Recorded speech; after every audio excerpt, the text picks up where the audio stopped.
Morning, Seth. How you doing? Can you hear me? Yes, sir, Mickey. Good morning. Awesome, fantastic. Seth just had double hip replacement, so Yeah. he's ready to help out. I don't know if we're recording yet. Good morning, everybody. Thank you so much for coming. This is our second annual Beach Communities Learning and Sharing event. We appreciate all of you taking time out of your busy schedules to come here and learn and share and talk about all the ways we can keep our residents and visitors safe while riding bicycles and walking in our towns. So, let's see if I can get this. The purpose of this event is to just get to know each other, share plans for the season, and think about new ways all of us can improve the pedestrian and bicycle safety in our communities. So that being said, we have, whoops, too far. Let's try that again. This is our agenda for the day.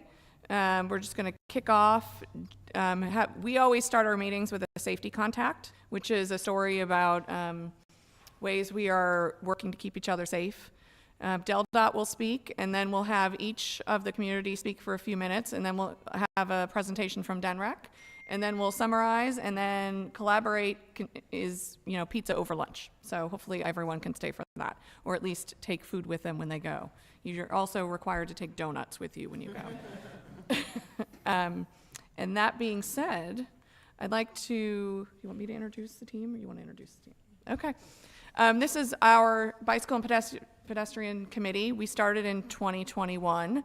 Our committee members are Bob Cavallo, Mark Cohn, Art Diver, Diane Fogash, Chief Patrick Foley of our police department, Mickey Hinman, and myself. I'm Teresa Keel. Julie Molesky is our events manager. Most people know her because she kicks off all our summer concerts, although she wears like 10 hats. And then there's Dan Rosenblatt and Carl Tull. And then, of course, we have the town staff who helps us and helped organize all of this today. Let's see. Oh, safety contact. All right, Julie, you're up. Oh, hold on. Too late. Sorry about that.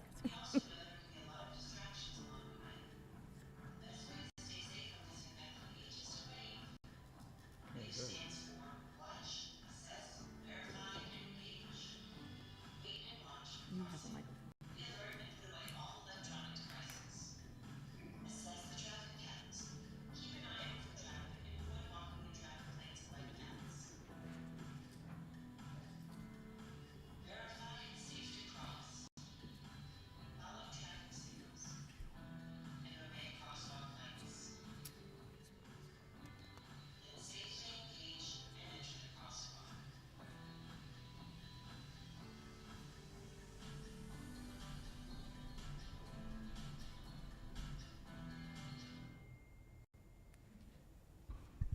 Okay, so we are in the third year of our WAVE safety program, and if you didn't get a brochure, we have them on the table in the back. It just kind of summarizes what we're trying to do with the initiative. And we started off with a comedic actor last year who did a great video for us, talked about there's some heavy aspects and stats of the campaign, so we wanted to lighten it a little bit so that people could relate to it and remember it. So that was a great campaign, and we just wanted to keep fresh eyes on it, so we decided we're in the process of changing it even more, but this is just a little blip to catch people's attention, and there are different approaches we're going to take. This happens to be from a pedestrian standpoint, watching all the things to look for. We also have one that has a driver's standpoint. So we're going to break it down into littler videos that we could sporadically post on our social media sites and in our marketing communications, just to remind people how to stay safe in Bethany Beach. And, and this can be used for other towns as well, as a cohesive campaign. But the one thing that we found on the committee is that people come here from all different states. Not all the states have the same rules on driving and walking in the towns. So we're going to address that, and any input you can give on that to us, we would appreciate that. For instance, we were just at a meeting yesterday and people were saying, well, those flashing beacons, how long are we supposed to wait before we go? Or who has the right of way when crossing this crosswalk? So things that you might take for granted as common sense may not always be. And that's part of our job, is to get that out there so we're all on the same page. Thank you, Julie. I just want to state for everyone who's here and anyone who's watching online, we're having some video issues. So you'll hear the sound, you may not get the video, but we're working on it. Okay, and the next. That would be me. Okay. Good morning. The two major roads that intersect right here are Route 26 and 1, both controlled by DelDOT. So we're pleased today to have Art Aglio with us. Art started in 2001 with Delaware Department of Transportation, and he was the project manager for the extensive traffic survey or study that was done over the last year or two. And so I'd like to just say, Art, the floor is yours.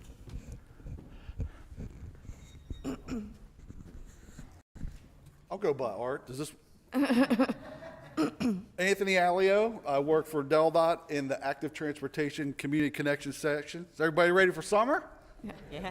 Ready for the traffic? Ready for the bikes and pedestrians that are on their bike for the first time since last year they were here? All right. So how we get the PowerPoint up? Do I advance It it should myself? be, just hit next. There we go. Okay. So John has been here last year and talked to you guys about what's going on with DelDOT. So he is at a bicycle rodeo today. So you got me. So I am a transportation planner and a supervisor in the Active Transportation Community Connections group, which is a new group. We handle the TAP program, the Transportation Enhancement Program. We handle the bike and pedestrian line in our CTP. We do the safety outreach projects and bicycle safety checkpoints. This is DelDOT's mission statement. I like to say, everyone, every dollar, every mode, every trip. That's what I like to say. But that's our mission statement. This is outdated. So I have, as of 1:30, we had one pedestrian fatality. But I'm sorry to say now that we have two, and we have a bicycle fatality that was in Sussex County, if you weren't aware.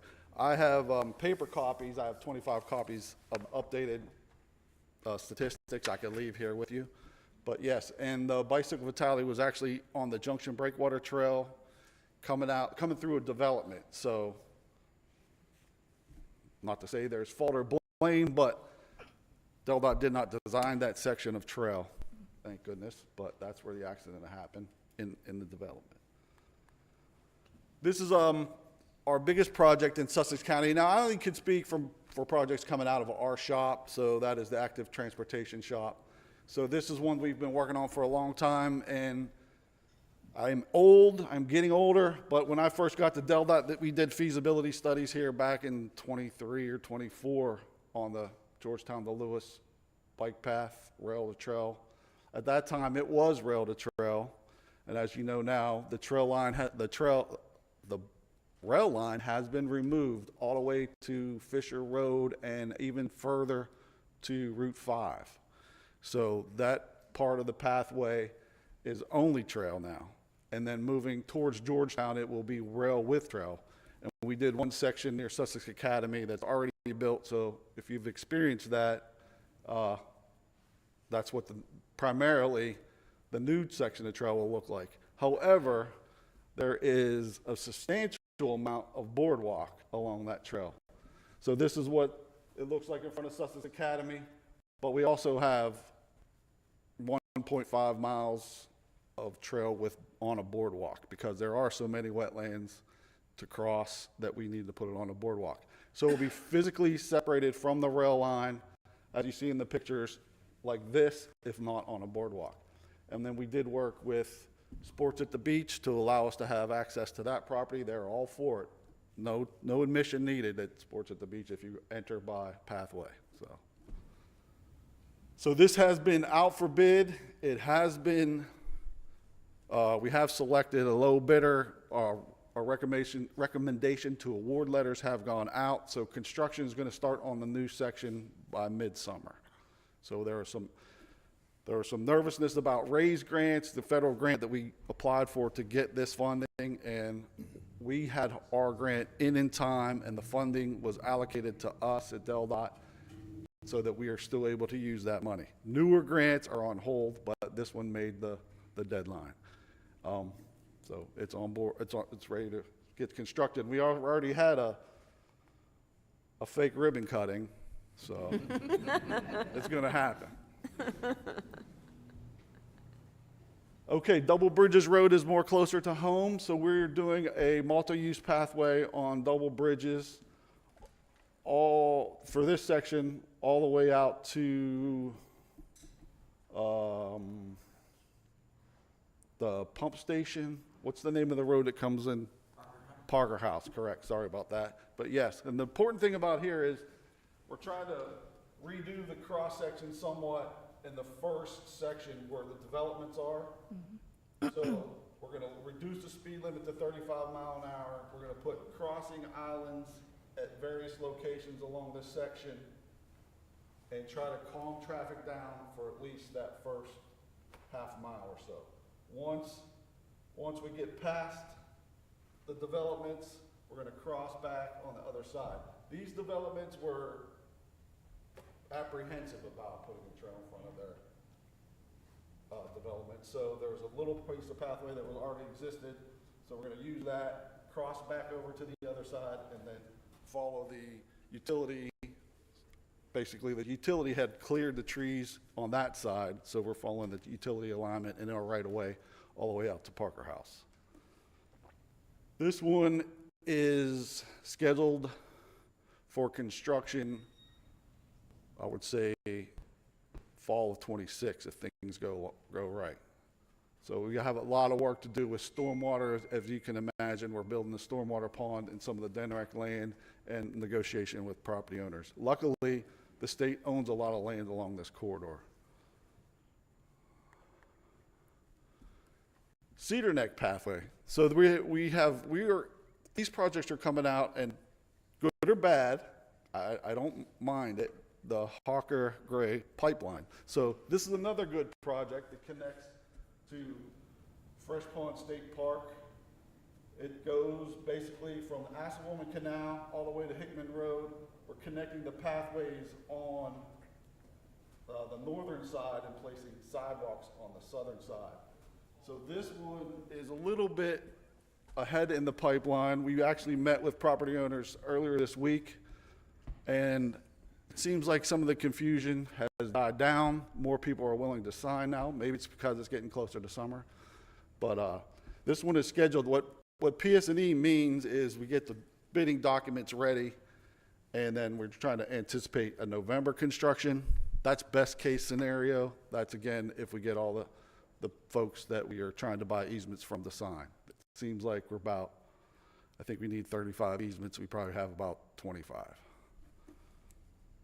But it's a multi-use pathway separated from the road. And after visiting with this property owner, we were trying to not impact his property as much as possible, but he actually said we'd like to have a little buffer. So that was different than what he told us earlier, but it's better for us, it's better for protection for the bicyclists and the pedestrians. North Bethany Beach, SR1 pedestrian bike corridor study. Anybody familiar with this? All right, so as you know, the rapid flash beacon at the north entrance to Fresh Pond has been installed. The speed limits will be reduced before Memorial Day, and that's reducing from Dewey to the bridge to 50, and then from the bridge to North Bethany to 45. So that'll be done before Memorial Day. The next two mid-block crossings with the rapid flash beacon will be installed next winter before Memorial Day 2026. So those are to be constructed by our traffic section. The funding has been secured for those, so those are on track to be built next winter. And then for our bicycle safety checkpoint, as you know, John runs this program very well. This is the schedule we have right now. He is set up with the volunteers that he works with as Sussex cyclists. And if you want a safety checkpoint in this area, I was talking to Chief McLaughlin. If there's any help we could provide you with that, we would be more than welcome to. We have bike lights, we have helmets, we have reflective material, safety information. So just give us a call at DelDOT or on the website to find this schedule, and we'll be more than happy to help you. And then we also do bicycle rodeos. As you can tell, it's a long time ago, but we still continue to do that. We'll be in Ocean View at Lord Baltimore in, I believe it's the first week of June. So we'll be right here. And then we did have a J1 international bicycle program. I know that you guys have one here that you've done, so we continue to do that. Last year we recycled about 400 bicycles, gave the safety seminars. It says 500. So this year we're trying to personally manage 400 bicycles. So we're trying not to put as much stress on our volunteers and our summer help that we get down there, because as you guys do, they take it personally, and they're there a lot longer than they plan to be, and we want to try to help, but we don't want to put overdue burden and lose volunteers. And that's John's contact information. I thought I added mine on there as well, but 760-2509 is my number, and it's anthonyalio@delaware.gov. Does anybody have any questions? Anthony, I got a question on the changing of the speed limit North Bethany. Is that going to be a seasonal change? It's going to be Permanent. permanent. Yeah, we don't do seasonal changes anymore, as far as I know. Yeah. Hi, thank you very much. I think DelDOT does a great job, and I'm very impressed. I just had two questions. One is, again, Fresh Pond is a wonderful area. We're very grateful for everything that's done over there, and as you can see, there's going to be that pipe improvement along Cedar Neck Road, which is great. One thing, I walk over at Fresh Pond a lot, and that main parking lot on the for the trailhead is at the end of Hickman Road has just been constantly riddled with potholes, which creates issues for not only the drivers, but possibly safety issues for bikers or runners or walkers going through there. And when I talked to somebody last year, they indicated that there was a plan to actually put a hard surface over that parking lot. But I just wondered if you had any information on what could be done to just kind of stabilize that whole area. I do not, but Bob is here from DENREC. He's going to present. No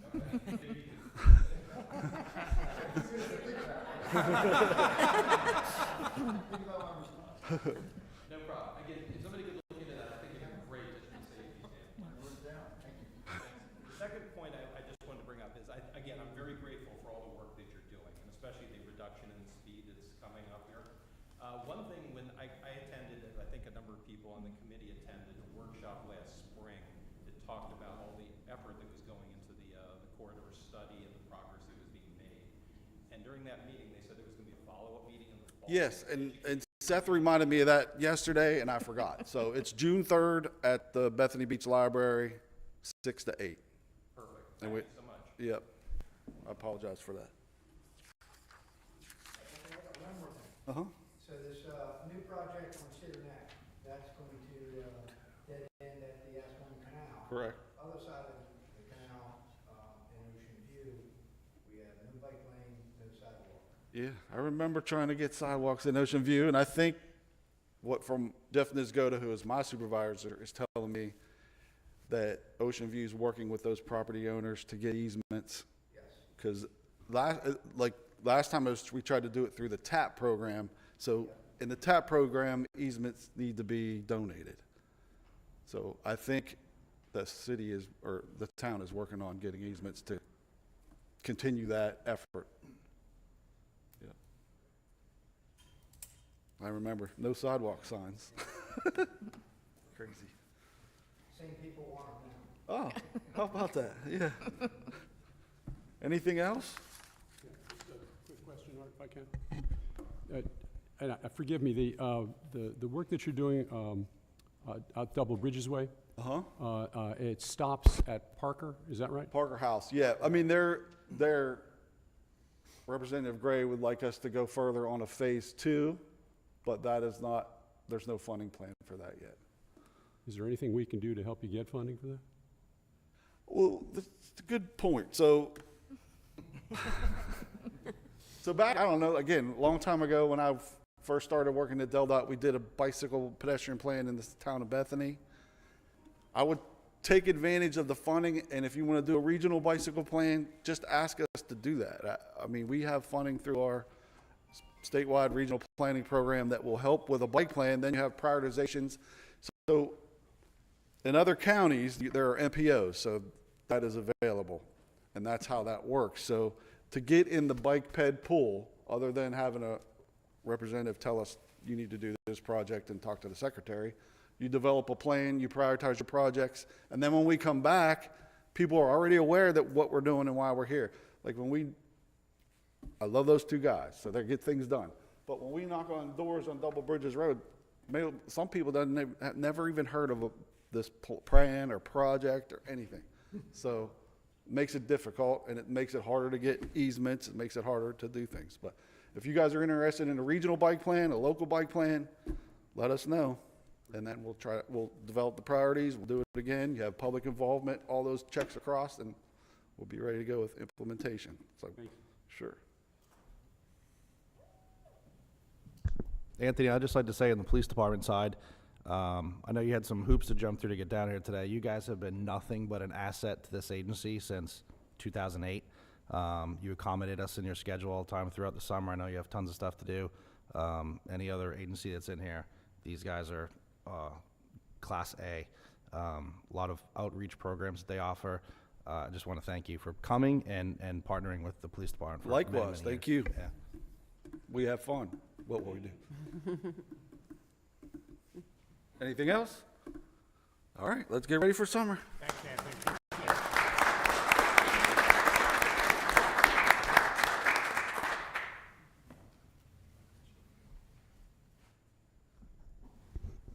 Okay, well, our next agenda item is sharing from the communities, and we're going to go alphabetically, so we'll start with Henlopen Acres, and Anna, if you'd like to come to the podium for the sound for the streaming, and please introduce yourself and let us know what's going on in your community.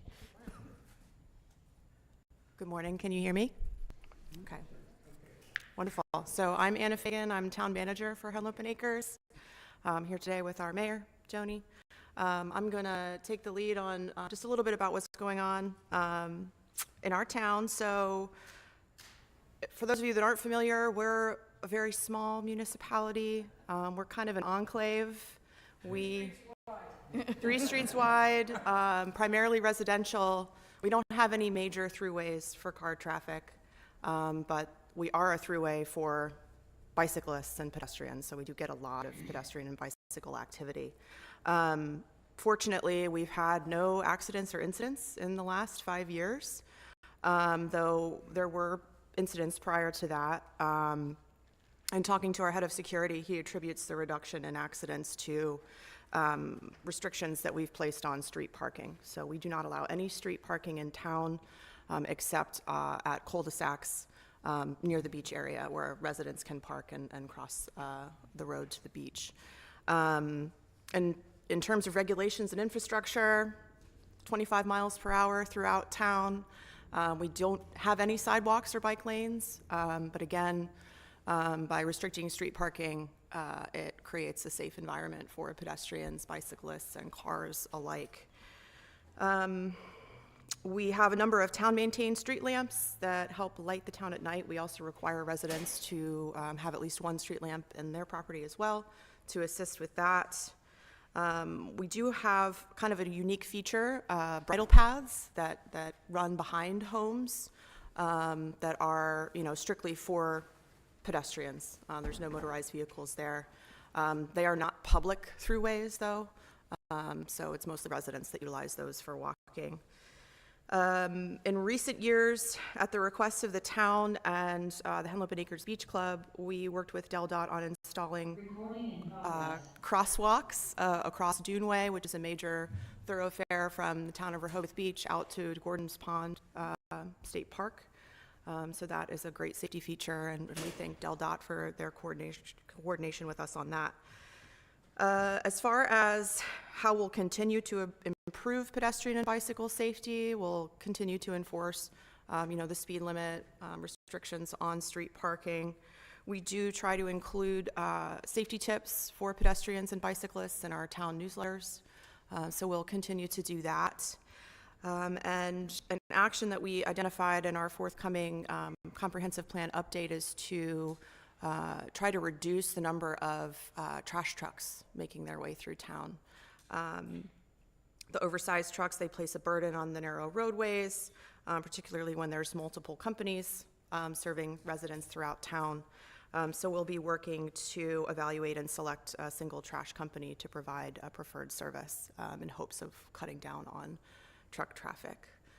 Another incident or issue rather that we've experienced that maybe Joni wants to speak to a little bit more is cyclists moving through town at excessive speeds and how we might be able to address that. It is an issue that's been raised by residents, some of the more competitive bikers that are cutting through the town to access the Gordon Pond bike trail, move at a pretty high rate of speed. So any thoughts that folks might have to share would be helpful.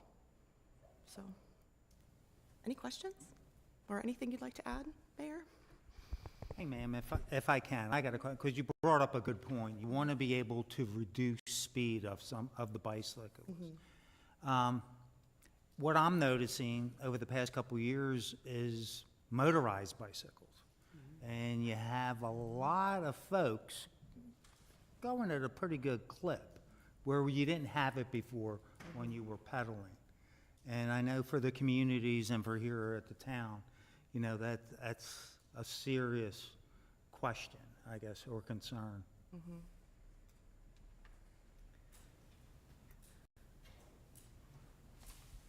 Any other questions, thoughts? Okay, thank you for the opportunity. Thank you. Thank you. Thanks, Anna. Thanks, Anna. Next up is Lewis, and we have Mary Roth and Julia Kirsch. And come to the podium, and you can introduce yourself. So you want to say a little bit about the town. They also have a chart.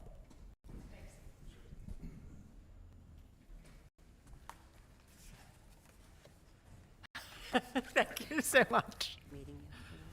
All right. Do you want to introduce yourself? Sure. I'm Julia Kirsch. I'm the Parks and Marina Administrator for the City of Lewis, and I'm also the ex officio for staff for the Bicycle and Pedestrian Advisory Committee. Hi, I'm Mary Roth. I'm terrible at microphones. Hi, I'm Mary Roth. I'm chair of the Lewis Bicycle and Pedestrian Advisory Committee. Do we need to, will it just go to us? Oh, there we go. Full transparency, folks. We are reusing a deck that we used not long ago for mayor and city council. So I apologize that it is not specific to today. So again, we are not a regulatory committee. Our role is very similar to others in municipalities where we're making recommendations. Lewis Bike and Ped Committee has been around since, I think the resolution from Mayor and City Council goes back to the late 90s, probably something like that. And although it's ebbed and flowed with its priorities through the years, In the last year or so, we've tried to focus not only on long-term, and you'll see that as it relates to bike plans and other things, but also to kind of catch up on some of the admin bylaws type of things that hadn't maybe been addressed for a while. So one of the things we're also hoping to do is when we make recommendations to council staff and other city committees, is that further collaboration with other city committees. Our Planning Commission, Parks and Rec, things like that, that are maybe addressing bike and ped issues in those silos and trying to find a way for us all to work a bit more collaboratively together. So if anybody has done that successfully and has any great ideas, bring them on. We're all for it. We had a 5-member committee for many years, and recently we were able to get Mayor and City Council to change that to 7. I say this respectfully, and I'm guessing that this is recorded. I know none of us want to go to FOIA jail, but it's a challenge just to get some things finished and move forward. So we're trying to find our way in that. And whether with 7 members, we're hoping that that eases it up a little bit and maybe even allows us to form some subcommittees and other things. So we have a vision statement. All who live in, work in, or visit our city will have access to a bicycle and pedestrian network that is safe and comfortable for all ages and abilities, is clearly identified, and provides amenities throughout, encouraging its use. The network will provide connections to popular destinations within and outside of city limits, resulting in a thriving, healthy community. We generated this vision statement as a part of the bike plan. So these are the goals. I'm not going to read to everybody, but essentially these were the goals for the committee, but they also came out of our bike plan. So, and our bike plan was completed by DelDOT, like Anthony mentioned, in last summer. It was completed. It has transportation projects, it has infrastructure projects, as well as education projects and other programs. So we're finding our way through that. Some of our improvements recommended are, whether they be intersection improvements, traffic calming, bike lanes. For anybody who reads the electronic news of late, you know that we have an ongoing conversation in Lewis right now relative to parking in bike lanes. And it's a topic throughout the state in different places. The more bike lanes we get is awesome, and they're safe. But in Delaware, in most places, unless a municipality makes a decision, you can park in them, and that becomes a challenge. And in the course of that, we have also learned, I guess, how members of the public feel that when you have a trail, and for anybody who spends time in Lewis, you know that between Junction Breakwater, which is an extraordinary trail that comes out of Cape Henlopen State Park, and Georgetown to Lewis, we have a great trail network in Lewis. So many folks feel that everybody needs to ride on the trail, and that you shouldn't be riding bikes on the road. So that's part of an education process that we're going through as well, that Delaware state law does allow cyclists to ride 2 abreast in a lane of traffic. Whether you want to do it or not, and depending on the road, is certainly your choice. So anyway, we're working through those things. Some wayfinding signage, engagement in other city projects, just across the board. A few things we've done is complete the Lewis Bike Plan in cooperation with the city, the public, and DelDOT. We've updated our bylaws, we've increased our membership, we've increased our meetings. Our committee actually used to meet every other month and not in the summer. It made it kind of hard to get anything done. So now we're meeting monthly, which is great. We've enhanced our webpage. We do a map, a physical paper map every year. That's very, very popular, but we're trying to move away from a paper map and get folks more towards electronics, especially for so many visitors during the tourist season. So we're still producing the map, still out and about around town. We've changed it a little bit so it's more bicycle and pedestrian focused, less about some of the attractions in town. And then also one of our members created a Google map on our website, and we launched it last June. And as of 2 weeks ago, I think, or even 3, we had 14,000 hits so far. So it's been really popular, and it really allows us to, not us, Aaron actually, our member, to update it. So he'll add a bike rack if somebody puts one out, he'll add something else to it. So it allows it to stay fresh all the time. So we're working on our sort of charter, our charge from Mayor and City Council about what they really want to see from us. It wasn't updated since 2010, so we're working on that one. Collaboration is our word of the year, not only within the city, but also for all the folks that are here today and other places. You know, we're all sort of finding our way through this stuff, and the more that we can come together to learn from each other, I think is great. One other thing I want to talk about just briefly was you mentioned motorized bikes or electric bikes. And I think for us, that's something that we're really interested in hearing more from folks about. As Georgetown to Lewis is complete, and we're all excited about that, we're at one end of that. And, you know, I appreciate that folks are going to ride their bikes on it, but if you're coming from Georgetown or out that way, you're either a serious cyclist or you're coming on an electric bike. Yeah. And it is great. Maybe it'll help traffic, get folks off the road. It's all got positives to it. But we sort of got a freight train coming our way, and we need to be prepared for that. So we're sort of finding our way through that, and would appreciate any help, suggestions, anything anybody has in that direction. Anything? No, the electric bikes is definitely a concern. And I think that's it, unless anybody has any questions. Okay. You mentioned in there, one of your slides had something on silos. I didn't understand what that was. I think those are probably my words for the fact that we have some city committees that are all working on different projects. And if those projects have bike or pedestrian aspects to them, we want to find a way to collaborate on that so that other city committees aren't making bike and ped decisions, subdivisions, other things that might be different than what we as the committee would look at. Mm-hmm. Thank you. Mm-hmm. Okay, thanks for having us. Thank you.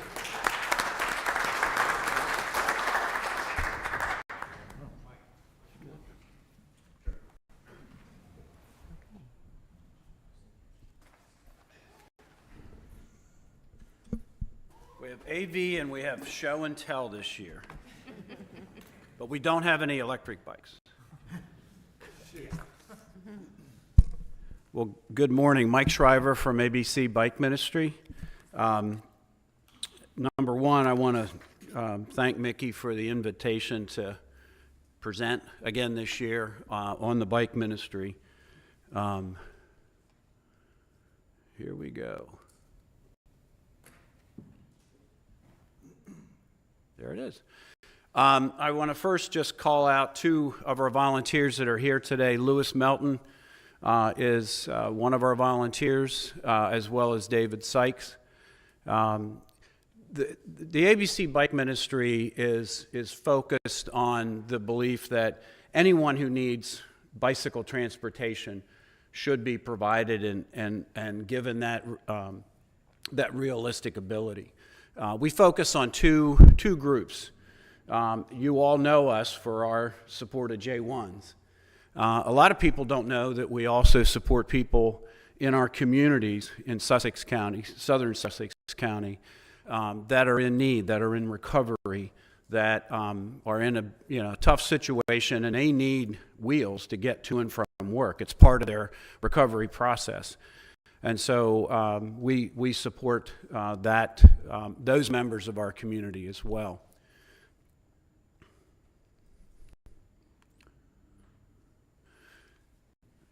The ABC Bike Ministry right now has nearly 300 bikes in inventory. Some of those bikes are bikes that we put aside that are donated. All of our bikes are donated, but we get bikes donated that probably have on average 10 miles on them. People come to the beach, the first thing they do, they buy a bike. I'm going to start riding a bike. And 5 or 6 years later, that bike becomes ours. And we love it. We appreciate it. Because it's part of the cycle of life with our bikes in that those bikes we put aside, we make sure they're in really good shape, and we sell them during our annual bike sale, which is typically during the month of May. The money that we generate from that, it usually covers about a third of our cost to operate the ministry. We are a ministry of mariners. We have to raise money to be able to pay for what we do. And but this is a good example of what happens one day a year. All of our volunteers get together and we go through all of our inventory. We pull it out because it's all hanging in the shop. We go through the bikes. We do a reconciliation of our inventory. All of our bikes are registered with the Bethany Police Department, so that if one gets lost, one gets stolen, one gets abandoned, one just gets found for some reason, they all are registered and have the numbers on them. So if they happen to pick them up, it'll eventually come back to us.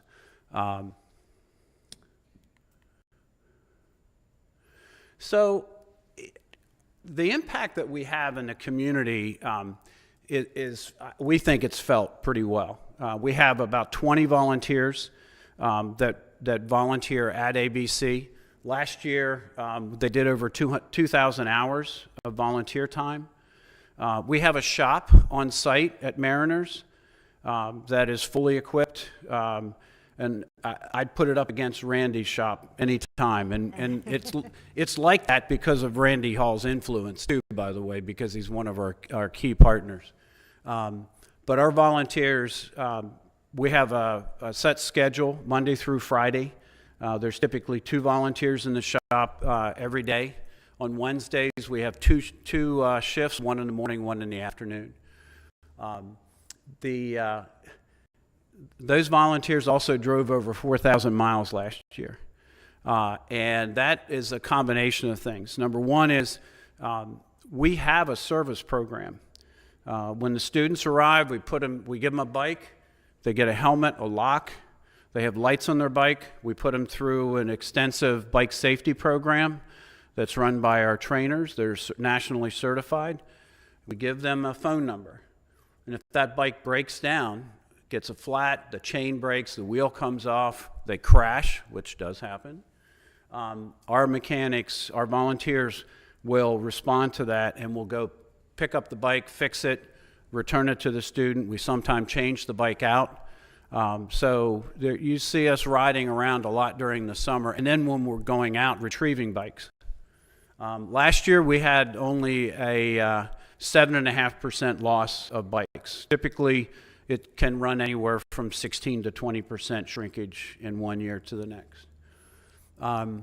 We supported 220 students. That's about 30 or 40% of the total number of J1 students that are in the area during the year. I think last year there were a little over 600 students.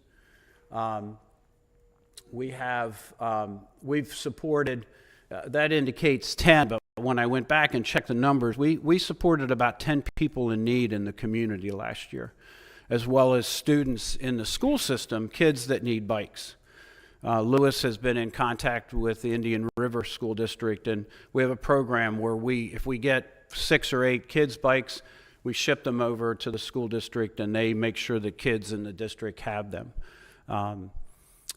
We have a great partnership with Shepherd's office up in Georgetown. We provide them bikes that we're not going to use any longer. We make sure that they're repaired, they're serviced, they're ready to go, but they're just not of the quality that we would use. But they still have some life left in them. And we do that with the support of Bicycle Connection. So they come down and pick up bikes a couple of times a year. Talked about the children's bikes. We had over 70 bikes donated to ABC last year. Like I said, we take all donations, no matter what condition they're in. We triage them and decision them, and then we move them along. And we support over 30 businesses in the Bethany community, Bethany, Ocean View, Millville, South Bethany, and that's because that's where the students work. This is the impact we have on the students. Last year, and oh, by the way, I have 15 copies of the presentation in the back. It's a more comprehensive, so this is in there. You can't read that. But last year, one of our volunteers, Carol Donhauser, decided that, and she does all of our student engagement, she started collecting these notes from the students, and it's in a binder in the shop, because we want the volunteers to realize the impact they're having on the students' lives. So if you need a bike and you are a student in the United States through the sponsorship program, you contact us through this link. This is something that we created where the student just takes a picture of the QR code. They can go online, they register. We do this through Sign Up Genius. This year, too, we collaborated with all the police departments in the area to make sure that the information that we're collecting is comprehensive enough, the information we're collecting on the students is comprehensive enough, so that if there is an emergency for some reason, the police can get a hold of the student's family if they can't get a hold of the sponsor. We just want to make sure that those students go back home in the same condition that they arrive here in. That's the number one priority. We issue a helmet. We have what we call a helmet incentive program. In fact, it was initiated by Lewis a number of years ago. We give the student a $50 gift card if we find them riding their bike correctly and wearing their helmet. So the volunteers have these cards, and we collect them, and we show up at their place of work, and we make a big deal about it, put it on Facebook, give them a $50 gift card. We do see a little bit of lift in it, but it's still a number one issue where we see kids riding.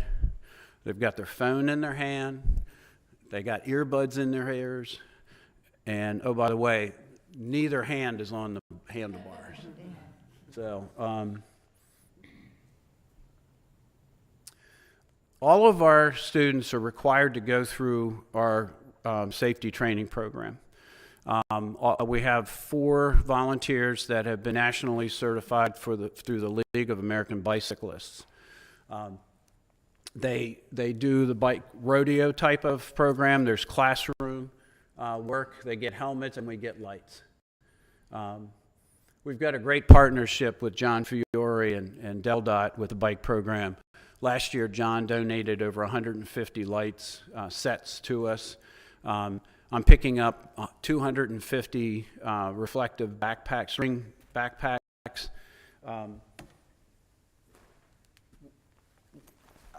There's a slide on this, but I just wanted to show this. We've been partnering with Chief McLaughlin and the Chamber and trying to be able to see if we can get enough money to buy these backpacks that are reflective for the students, because a lot of them are riding on Coastal Highway, 1 o'clock in the morning, and guess what they're wearing? They're wearing a black shirt and black pants, because that's the attire of the restaurants. And if you come up behind them, you don't see them unless they have their lights on. So we're trying to make them more visible. So this year, I walked in here thinking that we weren't going to be able to find the funds to be able to do that, but I walk in and there's an angel sitting in here, and he happens to have a badge on. And he said that he's got a pallet of backpacks coming for us, and I'm going to go pick them up. So, Chief, thank you very much. Chief McLaughlin has helped us with that.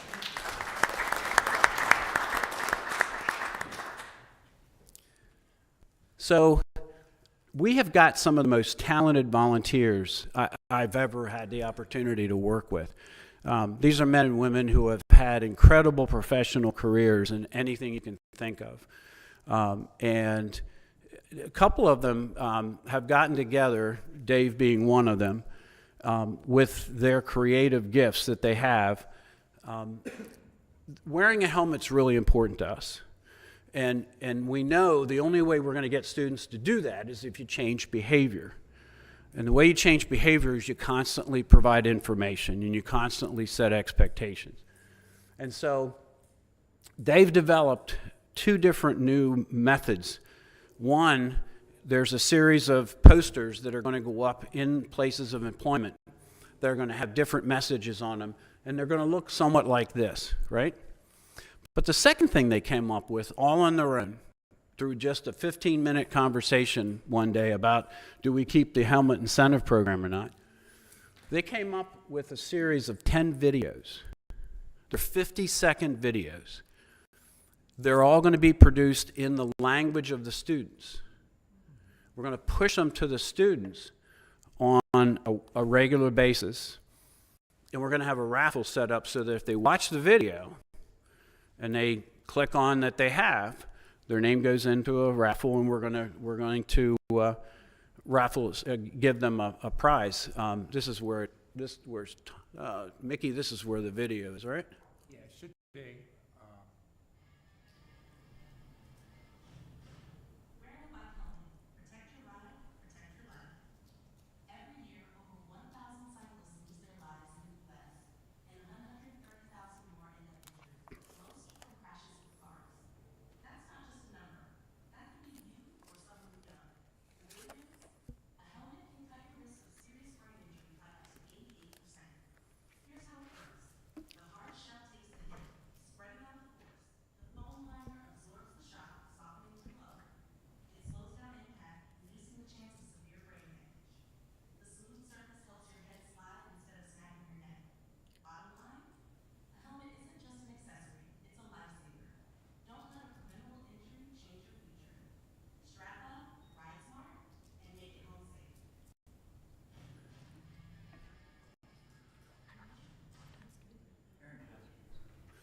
So that, again, there are going to be 10 different messages that'll go out. And so, I mean, we'll give it a try and see what happens.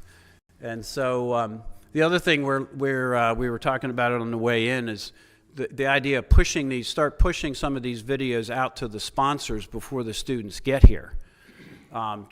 Again, we're trying to change behavior. And this is just a quick slide on the backpacks that we're trying to get. I just showed you. So not this year necessarily in terms of that particular backpack, but again, it's all about making the students as visible as possible. If you want to get in contact with us, the easiest way is to contact the church, and they'll get you in touch with me. But with that, questions? Yes, ma'am. This is our 25th year. 25th year, yeah. No, I'm sorry, this is the 21st year. It was started in Bob Parsons' backyard. Yeah. So we continue the legacy. Thank you. Yeah, the volunteers make it happen. I mean, we're very fortunate. Yeah, I did this program last year just to see what it was like, and it's really terrific. These kids come from all over the world, and when they get here, they really don't have any understanding of what our laws are and what they need to do, and they really do the job to get them prepared to ride the roads in and around Delaware. It's a great job. Thank you, Carl. One of the things I didn't mention, last year we started to, it was the first year that Chief Foley had the bicycle safety program at the fire hall. We participated in that. We moved our registration of distribution of bikes to the event. We're doing that again this summer with the chief. I met with Chief Lovins in South Bethany. We're participating in his bike safety program this year in July. We'll have a repair stand there to help just do repairs, just to put the word out.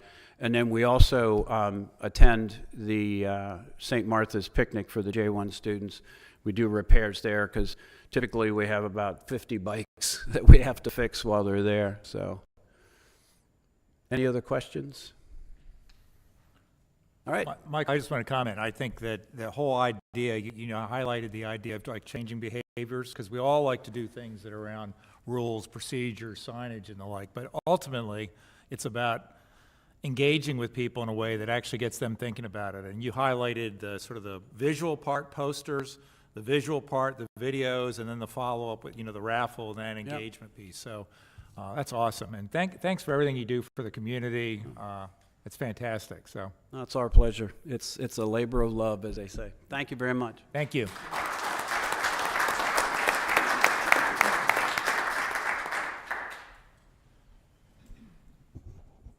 So, Mayor, would you like to share a little bit from Millville? I didn't prepare anything because I was going to observe. But really appreciate the invitation for the town of Millville to attend this. We are a bedroom community for the beach. Our residents keep increasing. As you know, if you ever drive up Burbage, you drive through, you know the rapid growth we've experienced in recent years. One of the things with our major communities, Millville by the Sea, Bishop's Landing, in our comp plan, all these communities must interconnect. Why that's in there is for pedestrian, bicycle safety. You could get through any one of the communities, make your way all the way down, keeping folks off the main road for safety. Of course, we do have a problem, so motorized bikes coming through our communities, and of course, we're all private roads, so that's for the HOAs to take care of. The thing that our council does recognize the need for bicycle safety. As you know, we're going to be experiencing, as a bedroom community, a lot of traffic. We witness the students coming in, riding the bikes to work. If you take a look at the growth along 26, especially Clarksville area, where they're building rapidly there for businesses, our business district is improving. Folks want to ride their bikes. They don't want to get in the vehicle to drive, get on the road for traffic, so they want to use the bicycle. And it's really great. And we're trying to connect sidewalks. We like to have a trail. Sometimes we're the neglected community. You know, Millville, there are many businesses in Millville that use Ocean View's name. And you go, wait a minute, they're in Ocean View. Now, I attended, real quick off the subject here, attended a fundraiser for BB. And as you know, we have the emergency center in Millville with a Frankfurt address. We have Ocean View Jewelers, which is in Millville. So we do suffer a little identity for there. We have residents, our zip code is 19967. People put Ocean View 19967 to get their mail, so that's the thing there. But we're on board. What we've done the last 3 years, we sat down with a DelDOT representative and Bicycle, try to get a grant to connect Millville with Ocean View. Ocean View already has the bike trails. So in other words, all the interconnecting communities in Millville come down to 26, hook on to Millville, and hook into their bike trails. We've been denied all 3 years. And we're not going to stop. And the point is, the plans are there. Our engineering department, or once we contract, have the plans how we can interconnect. And with that, those of you that have visited our park, Evans Park in Millville, we want to connect that park to Ocean View's park. Yeah. So there are great plans. It's just a matter of Millville staying on task. And I do know, I just mentioned here, we did establish a park ad hoc committee, and one of the things on here, this presentation by DelDOT, I want to present to our park committee. It's coming up this week. He's going to mail that to me. So just a few things that we're doing in the town of Millville, because we are part of the beach community. We're a better community to the beach, and thank you for inviting us to witness what's going on. Very helpful, really interconnection with everyone here. So thank you very much, town of Bethany. Thank you, Ron. That's right.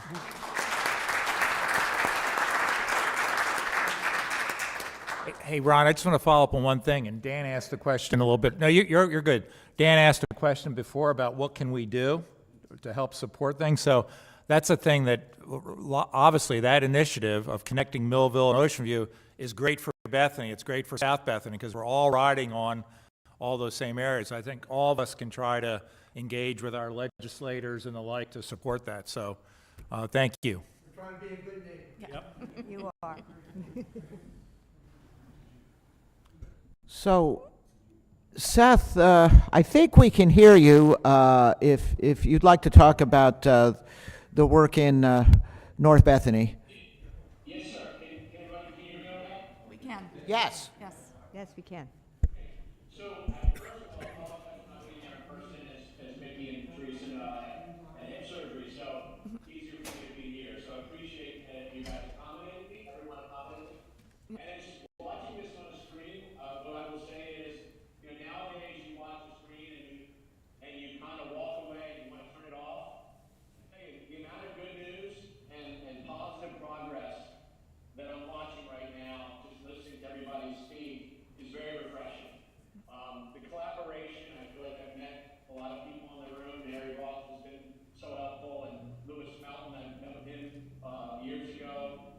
You know, first I had coffee with Mickey maybe 4 or 5 years ago when we formed our coalition, and it was just great to sort of start to collaborate, coordinate, and speak with each other. All the different towns are connected, as the mayor of Millville mentioned. I mean, we're all connected, so you know, you got to cooperate, coordinate, you got to collaborate, preserve the charm of this area and the special appeal of this area as it grows so rapidly, but also to enhance the safety.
we've had 3 meetings.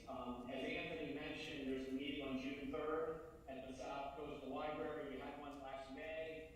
We first met at the Indian River Inlet in October of 22. That meeting was the most heavily attended meeting DelDOT has ever hosted. The most heavily attended workshop DelDOT has ever hosted in a state, either online, by Zoom, or in person. So it shows people care. And it's not just, it's residents. I mean, the survey that was done last May and June, almost 1,200 participants, 13,000 responses, 2/3 plus were residents, 1/3 visitors.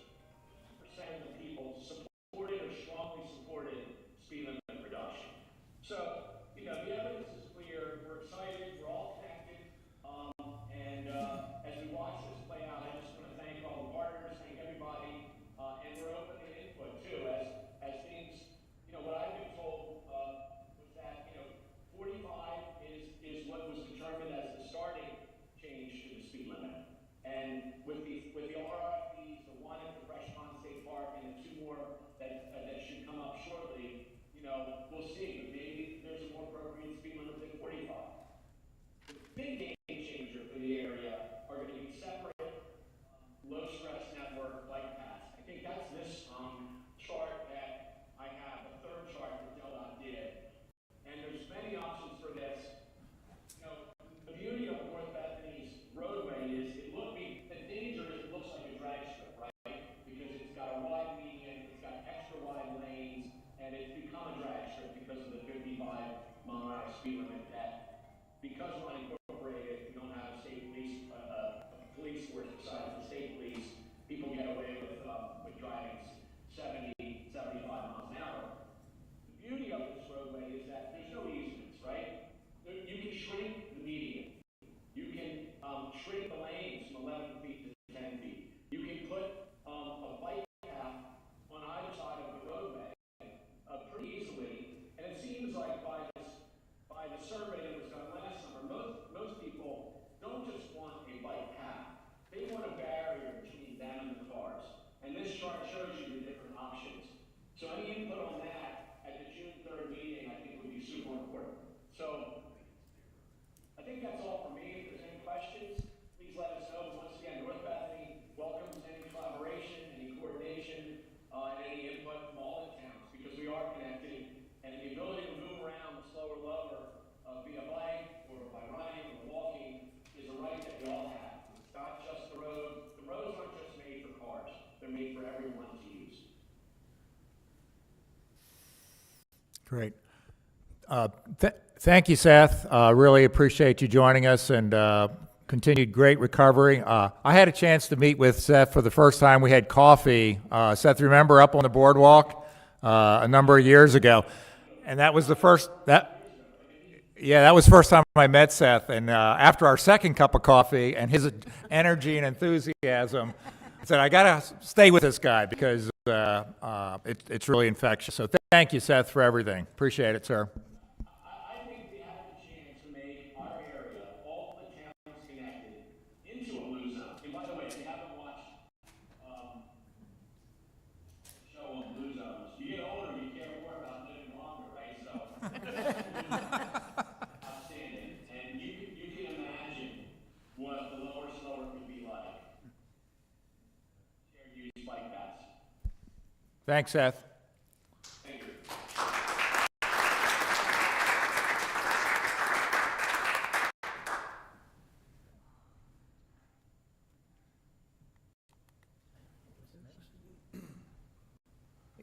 Could you just advance that for me, Will, please? I'm sorry. There you go. Thank you. Yeah, so next up would be Ocean View Chief, please. Good morning, everyone. I'm Chief McLaughlin with the Ocean View Police Department. I'm going to be speaking on behalf of Ken Semino, our local engineer for the town of Ocean View, and for our town manager. I apologize they couldn't be here today. They had prepared statements to make. I did not. So, but I'm going to try to do my best. So a little bit of history. We started our bike safety initiatives back in around 2001, partnered with DelDOT, and initially we saw a big problem primarily during the evening hours. So when most of you are home asleep, we get a big wave of bicyclists that come from the beach communities westbound along the Route 26 corridor and along the Kent Avenue Muddy Neck corridor, coming inland to where they are residing for the summer. Starts about 11:30 in the evening, goes to about 2 o'clock in the morning. We had a couple serious traffic crashes back in the early 2000s that prompted us to start a bicycle safety checkpoints during the evening hours. So we're out there we usually start about 10 to 11 o'clock at night, and we'll go sometimes till 2 o'clock in the morning. First time we did that, I think, was in summer of 2001. We had 145 or so bicyclists traveling the roadways at that time of the evening. It was just a wave of bikes coming through. 95% of them did not have lights on the bikes. So we started working to get bike safety kits, collaborating with DelDOT and the State Department, DelDOT and the Office of Highway Safety, and also, spending money out of our own police department budget to buy safety equipment for the bicyclists. We provide helmets, lights, reflective vests. We've done the backpacks. We work very closely with ABC Ministries. Back in 2002, I think we started with Bob Parsons. We partnered with Bob back when he was working out of his house. We also supply them with bicycles over the years. When we get bicycles lost and found property, after 6 months, if they're not claimed, then we turn the bicycles over and donate them to ABC Ministry. We've donated quite a few bicycles to them over the years. I think back in the day, Bob would go around stealing bikes at night, and we'd get them. They get turned into the police department so that we could get in turn donate to him. We're going to continue with our nighttime bicycle safety checkpoints. We think we're getting the most bang for the buck. Also, all of our police vehicles are equipped with, usually at any given time during the summer, 6 sets of bike lights. So the officers are actually out there in the evening. If they see somebody coming through without the lights, we'll stop and provide them the bike lights. We're no longer buying helmets because we found that the kids just weren't wearing them. And we were spending a lot of money on helmets, and they were not being used. So we stopped providing helmets. We focused on the bike lights and the reflective gear. About 15 years ago, the town started improvements to sidewalks and bike lanes throughout the town of Ocean View. Those improvements have never stopped. We're currently installing enhanced pavement markings on Route 26 at all major intersections. DelDOT Road, but the town is funding that and paying for all those improvements. We've collaborated with DelDOT to pave and add marked bike lanes to Muddy Neck Road between State Route 26 and Double Bridges Road. We have an ongoing pedestrian and bicycle safety improvement projects that are underway for Central Avenue between South State Road 26 and the Assawoman Canal. Hopefully that's going to tie into what Anthony is looking at doing there on Muddy Neck Road, Central Avenue and Cedar Neck Road. And we've got pedestrian and bicycle safety improvement projects underway for Woodland Avenue between State Route 26 and the Assawoman Canal. Again, that's going to tie in with that other project. And we're looking at reduce travel speeds and encourage motorists to share the road with bicycles. We also have a new piece of property that the town purchased on Double Bridges Road and Muddy Neck Road, right here over the Assawoman Canal off Kent Avenue. And we're looking at doing some improvements there that are going to help tie into this trail that's going to take us all the way down Muddy Neck Road. If you haven't been on Muddy Neck Road, again, we're seeing more and more bicyclists there in the evening. Only a small portion of Muddy Neck is in the town of Ocean View, just about 250 yards or so. Beyond that, it's in the unincorporated area, so there's not a whole lot of enforcement that takes place there. It's dark, no street lights. It's a long stretch with no shoulders, no sidewalks, and it's getting heavily used now, especially during these summer months with bicyclists. This new trail is going to be a game changer. It's going to allow these bicyclists to go all the way from Ocean View out to, what's that, Camp Barnes Road? It's going to dead end there? Muddy Neck. Okay. So, and that's all I have really for Ocean View. We're happy to be here. Look forward to working with all of you in the future. Any questions? Yes. Yes, we're studying some of our local roadways that are under town control, town-owned roadways. Yeah, we're doing traffic engineering studies on those to determine if we need to reduce speed limits. Are you looking at the 25-mile-an-hour zone, reducing that down at all or no? We've talked about that. Again, most of the areas that are problematic are actually state roads. So I think that's going to be a little bit difficult. All of our subdivisions now, we pretty much got all of them that are actually 15 miles an hour and within all of our subdivisions. And I tell you what, when those changes took place, our collisions, especially bicycle collisions and pedestrian collisions, just dropped to zero. So the lower speed limit was effective. But our biggest problem is this for our 26 corridor.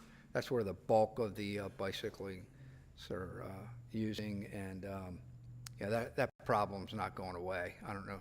We also have a big issue. We've got to work with Chief Foley and Chief Lovins in this neck of the woods, and of course the state police in the Millville and the unincorporated areas. The motorized bicycles, these things are doing 35, 45 miles an hour, shooting up the bike lanes. The scooters and motorized skateboards are another big problem. The motorized skateboards and scooters are not permitted legally on our roadways, but they're out there, and it's a complicated enforcement issue for the police. It really is. So that's something that I think we need to partner with our neighboring agencies going forward, because if we crack down in Ocean View, and then they're going into Millville and there's no enforcement, then it becomes a problem. So that's something we've got to work with. But the scooters and scooters especially are very common now, these electric scooters. So that's a problem for us. Any more questions? Thank you. Thank you very much.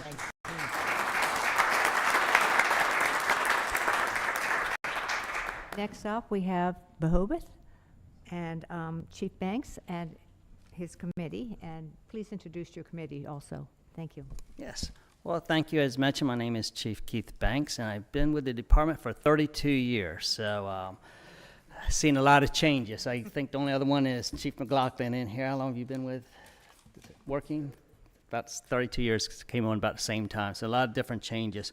But no, thank you so much for Teresa, Mickey, for having us here today, your committee. I just love the passion or whatever in the room, so thank you. Yes, I did bring some people down here with me from Rehoboth Beach, and we have Clifton Hillary, a Rehoboth Beach citizen that's very involved with Rehoboth Beach and things that's going on, has the pulse, as they would say, of our neighborhoods. We have some code enforcement people here from Amanda Pombo is with us, and Scott Cantalupo. So hopefully they'll chime in where needed if they think of anything. So again, thank you for allowing us to be here today. Currently, Rehoboth Beach does not have a bicycle safety advisory committee. And a lot of the committees have kind of been shut down or temporarily while they realign and see how we're going to do that. So really, the enforcement and all comes on from the police department and working with other departments in Rehoboth Beach. And I would like to sit there and say, how do we manage that is, again, working with Del Dot, Anthony, and John. They're just great assets, as has been mentioned many, many times. So I thought I would share some statistics with you on Memorial Day through Labor Day of 2024. Well, let me say before I come up with the stats is that we have a bicycle patrol unit. Mainly our seasonal officers are on the bikes, but we do have our full-time officers that are certified too that get out with them.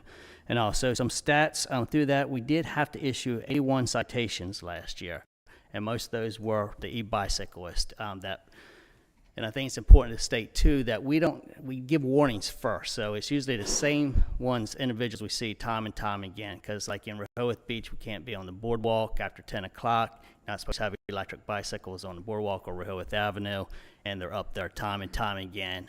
Trying to say it's not engaged, but at the end of the day, they're engaging in high speeds, and we get a lot of complaints.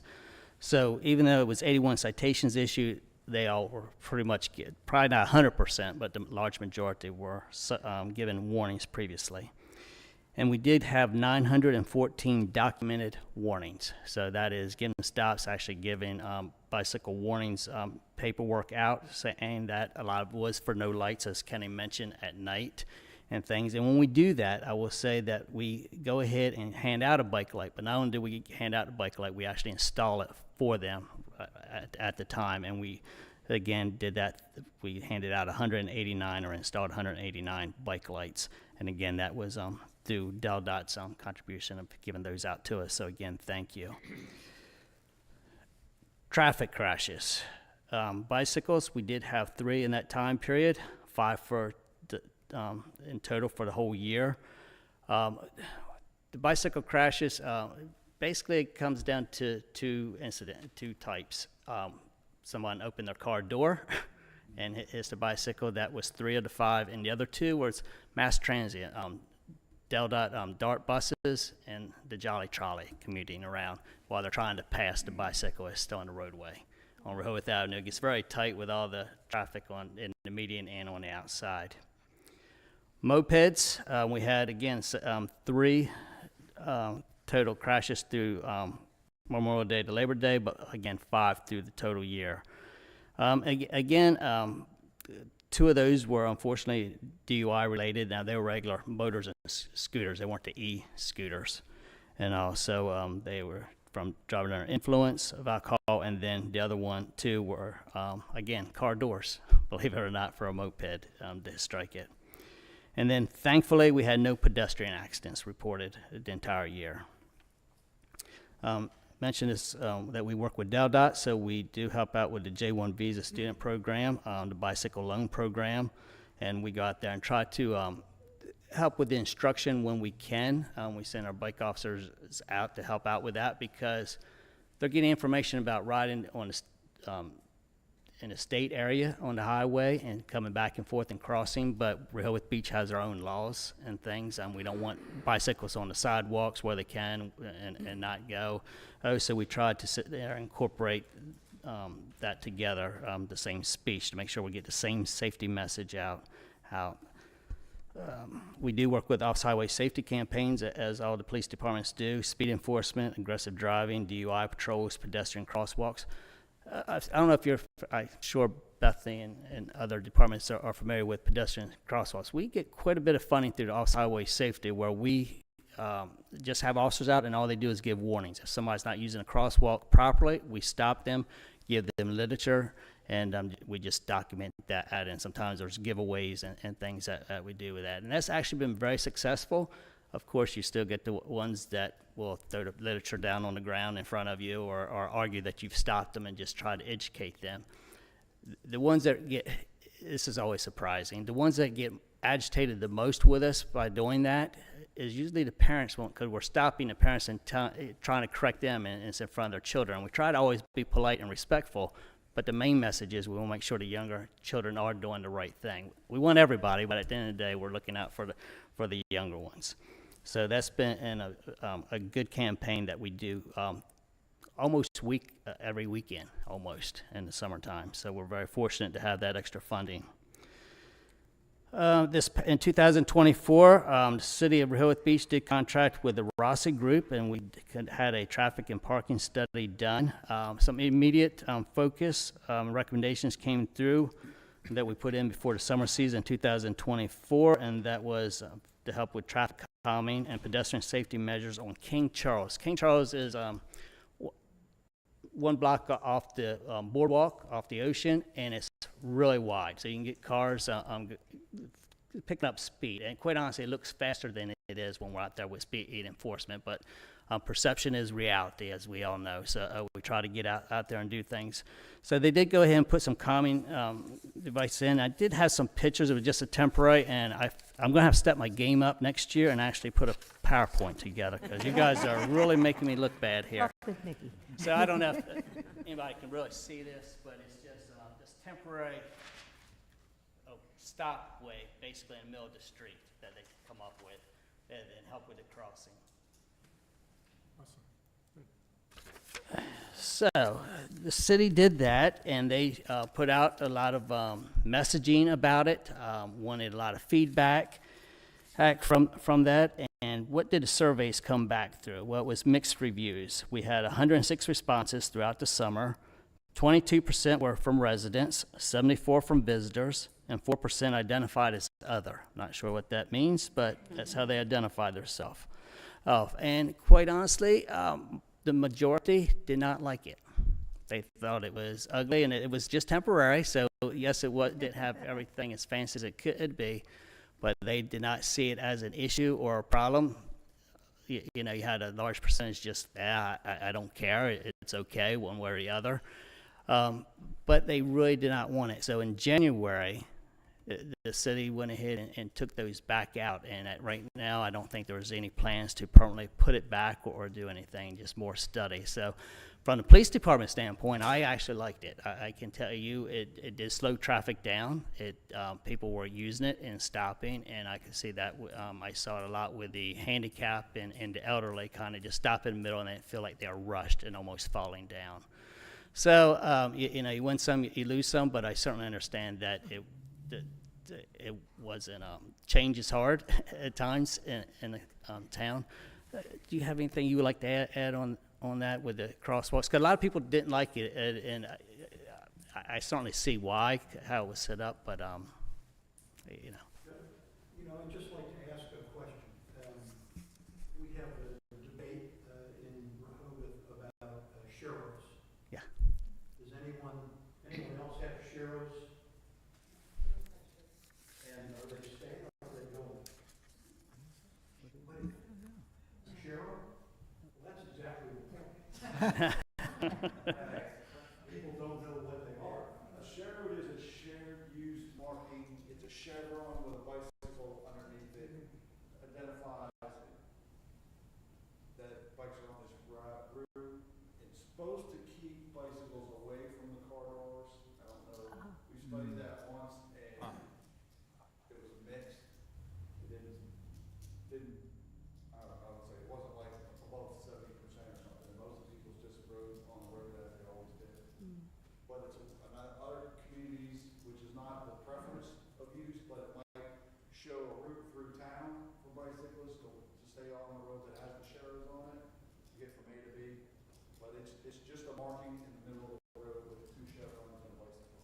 I think it does help. I think some drivers, it helps some drivers understand that bikes are permitted on the road. For those who may not understand that on a regular basis, I think seeing that is a visual, but I think it's a compliment. I think there's also the issue that amply demonstrated, few people know what they are. And it tends to lead the bicycle rider to think that they're being instructed to ride on this road. And unfortunately, in the city of Rehoboth Beach, most of those roads serviced by DelDOT, and they happen to be the busiest, most crowded. The busiest, most crowded roads in the city. And so, you know, the discussion is, you know, like Rehoboth Avenue is about to be repaved. So the question is, should the sharrows go back on Rehoboth Avenue, you know, to lead the unknowing out into, you know, 2 lanes of dense traffic? Or, you know, should there be another option to have people take, less busier roads? No, thank you, Cliff. Great question. What I will say is in 2023, the city did engage to put sharrows on Rehoboth Avenue. And it did come with mixed signals because the reality is our guidelines that we put out is trying to get bicyclists off the main thoroughfare and go into the neighborhoods and things. So it was kind of opposite than what we had been preaching before, but some of our residents and commissioners at the time wanted to try it. From the law enforcement, what we saw, quite honestly, we saw more bicycles on Rehoboth Avenue from it, and it's sort of empowered because they would slow lanes down. Matter of fact, 2 lanes each direction. They'd have a group of 4 bicycles and take both lanes over and just literally slow traffic down or to a stop. So right or wrong, we had to get out there and try to educate again, and it comes down to education. I do not believe with the new paving that's coming through that they're going to be installed again, but I will follow up with the mayor on that. But it is a big mixed thing in Rehoboth Beach, and the majority did not like it. And again, yes. Look at your crash statistics for during and without the sharrows, and then if there's an increase, you always could put them back. Yeah. Great point, Anthony. What I would say with our statistics, we're very fortunate because the speeds are so low once they get to the traffic circle, because the biggest help over the years, a lot of people don't like because diameter is the size of the circle or whatever. Guess what? We used to have 50 crashes a year there, and now it's down to basically nothing. And usually it's operator error if there is an accident. Now somebody's looking backwards and somebody rear-ends someone, or driving under influence. So we have very few accidents there, but that slows the traffic coming down. So as far as statistics will show, our crashes in town haven't gone up or down. We usually have 0 to 1 pedestrian accidents. We usually have it's just very few throughout. Yeah. It may be there because of the boring issue. Yeah. Yep, that's all I was saying. Yeah. Great. But thank you. I'm leaving a ride on Monday with the Del Dot Leadership Academy in Rehoboth to look at all the great bikes and infrastructure. It is great. You've been outstanding, so thank you so much again to Del Dot. So with the Rossi Group, the other thing that we did is walk your wheels markings we put out on the sidewalks. We did that years ago, and they kind of faded away, and we didn't have a program how to keep up with it. The reality is we still don't have a program to keep up with it, but as a lot of municipalities face this problem.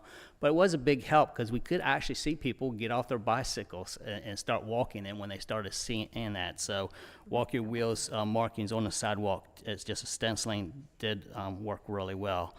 And we did install additional state law yield to pedestrian signs through town. Now that is the one thing a lot of our citizens ask for. They would like to see more of those around versus all the other kind of the crosswalks as I talked about in the median.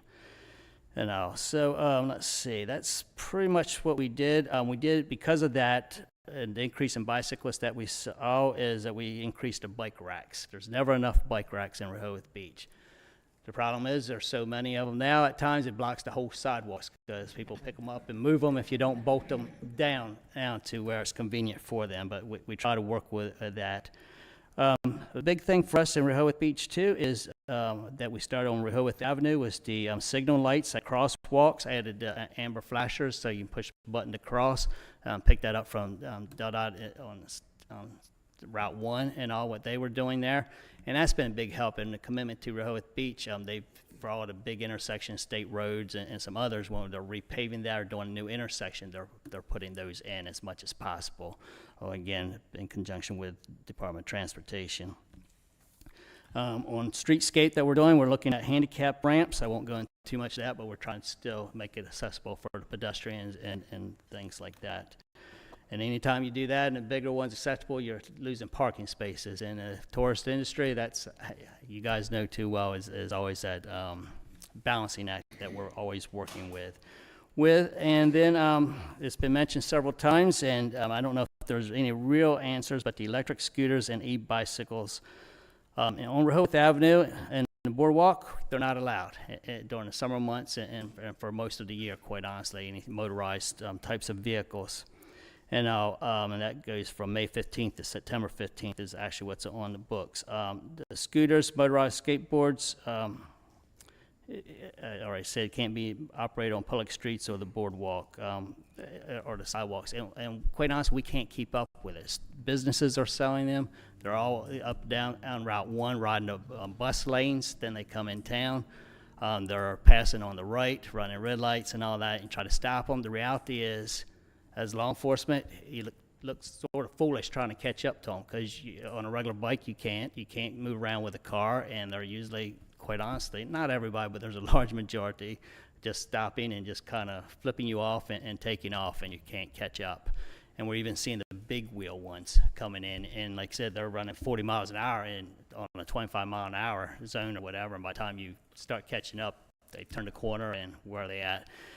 So that is one thing that we're really working with, and as I said, that's where most of our bicycle enforcement was. I like Kenny's idea about the pedestrian safety at night, having the checkpoints, because we haven't done that. It's just been individual. Our vehicles are equipped with the bicycle lights.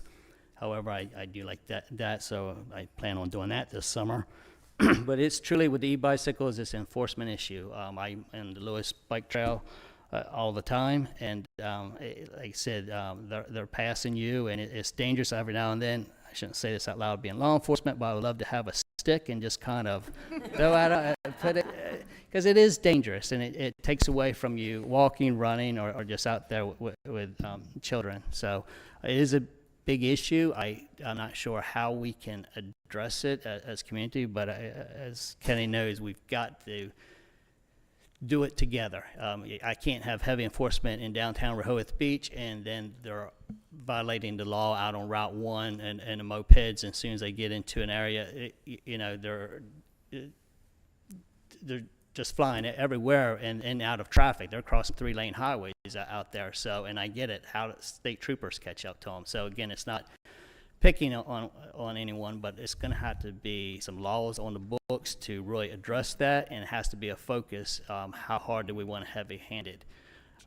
The reality is, in Rehoboth Beach, it is a tourist industry, so anytime you're doing any type of enforcement, it does come back to some businesses sometimes getting upset that they feel you're taking away from their business. So it is that balancing act for safety, but we're always I think if we're doing the right thing for the right reasons, and we show that we're giving warnings, and usually the ones that we're giving citations to is the repeat offenders, I think most people understand that. So it goes out to outreach, as we're doing here today. And again, I appreciate it. And does anyone have, well, first of all, do you guys have any comments you would like to bring up? No, nothing at all. All Chief, right. thank you very much. Yeah, Thank you. Question. No, thank you. Did you have a question? Oh, you just jump in the head. Chief, thank you very much. Really appreciate it. I know, Thank you. Thank you.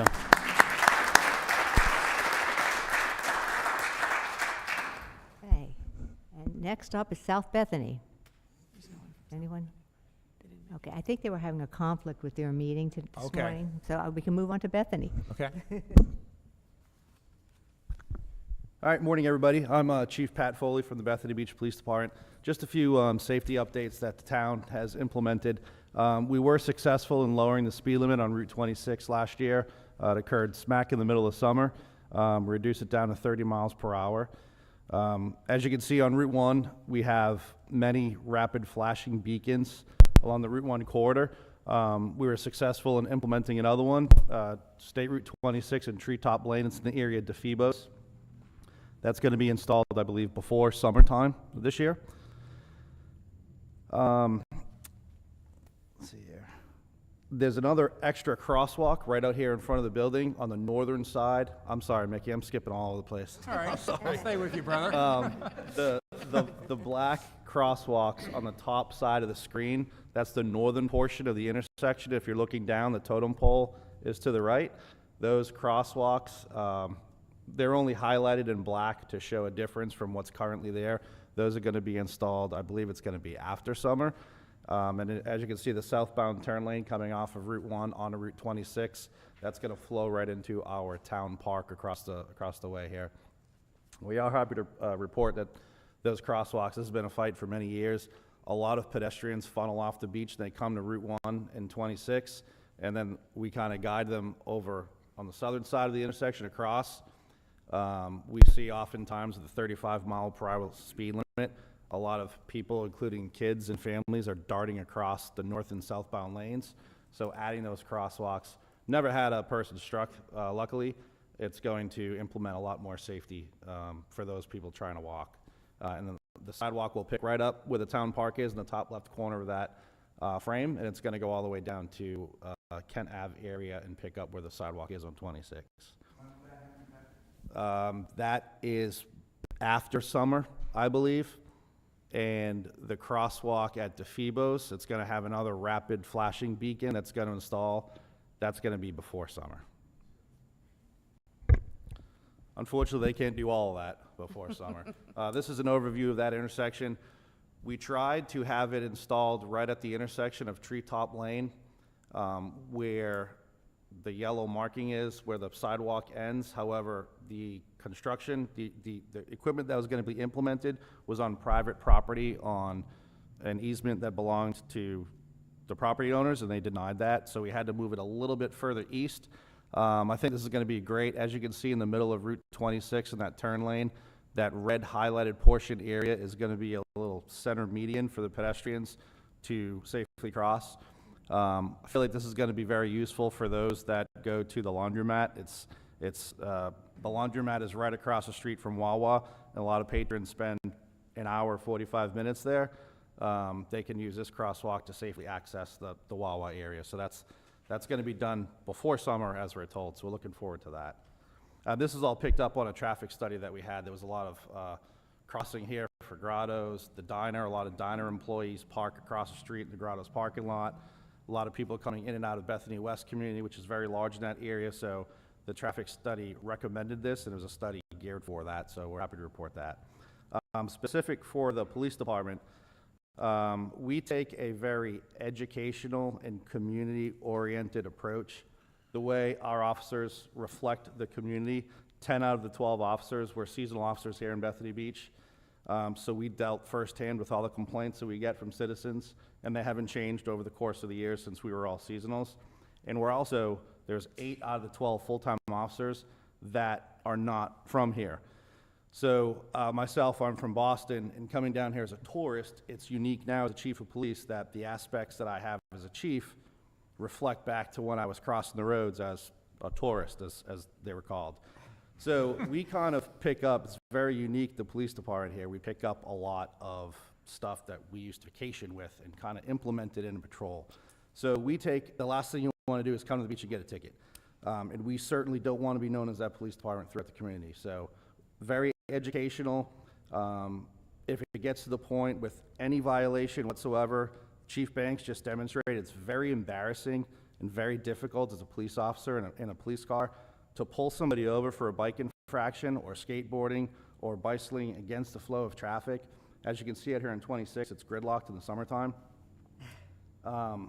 It looks very bad in the police department when you're doing that. You're flicking your lights and your ear horn and pulling somebody over on a bike. It just gives a bad taste for people. So we try to stay away from that. What we do is try to pass them in the direction that they're going and then get out of our car and do it on foot so it's a little bit more discreet. We do a lot of education. If it gets to the point where it's a second and third infraction with the same person, we do have repeat offenders, and I'm glad that happens elsewhere in Bethany. We warn and we document it in a police report, so it's well documented. And then if it gets to the point where we have to enforce the issue, we issue citations or arrests. Specifically towards J1, the foreign safety students, as Mike Shriver said, they usually come to the country not prepared. There's no orientation for them to say, this is the United States, these are the rules, this is what's going to happen, this is what's expected of you. Years past, we used to partner with Sergeant Burton from Oceanview PD, used to go down there, I believe when he was a South Bethany cop as well. Myself was included. We used to go down to Sea Colony in south of our jurisdiction and do like a crash course per se for law enforcement, a little bit of a victimization, and a lot of bicycle education. It went really well. Post-COVID, that kind of fell through the cracks. I took it upon myself to reach out to Sea Colony numerous times, and a lot of the town administration backed me up on this and tried to make the conversation happen, so the town just threw this together last year. We did a J1 safety seminar for the foreign students. We held it right next door at the fire department. as you're aware, maybe you're not aware, a lot of foreign students that come to our country, they come from countries where police are corrupt and they're not trusted. So it's very difficult as a police officer to get out there and say, we're kind people, we're somewhere around your age frame, and we want to get some information to you. The best way to do it is holding this event.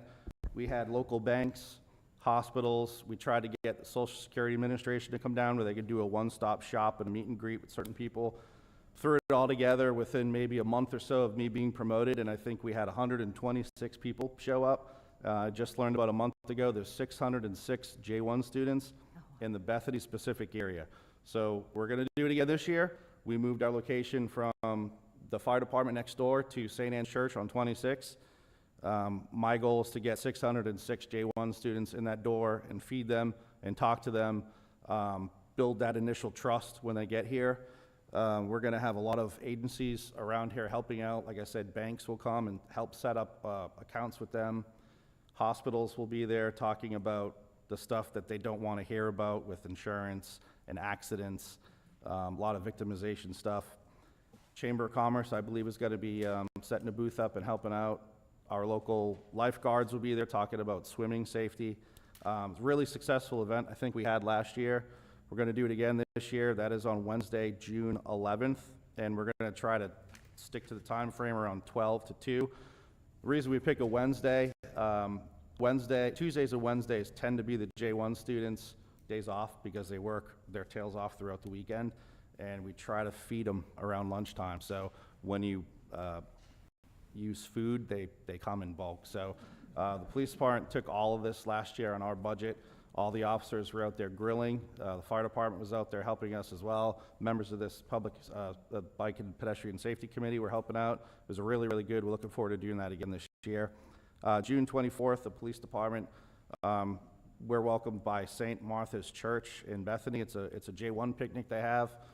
We go in uniform and play cornhole, break bread with the students, talk to them, let them know that we're human. We have little side conversations where we explain the laws. We don't get up on a podium and speak. We just kind of do it at a table and kind of bounce around. A couple Bethany officers. Oceanview also goes to this event too. The police department, since I've been here in 2006, we've been working side by side with John Fiore and Anthony with Del Dot with our bike safety checkpoints. We do this the last Thursday in July and the first Thursday in August, which is our busiest weekly rentals. Has the most pedestrian and bicycle traffic on the roadway. We do it from 8 a.m. to 11 a.m. and what we do is uniformed officers are out there separate from Del Dot. They have a booth where they fix bikes. They have signs specific towards J1 students to stop and kind of speak to us.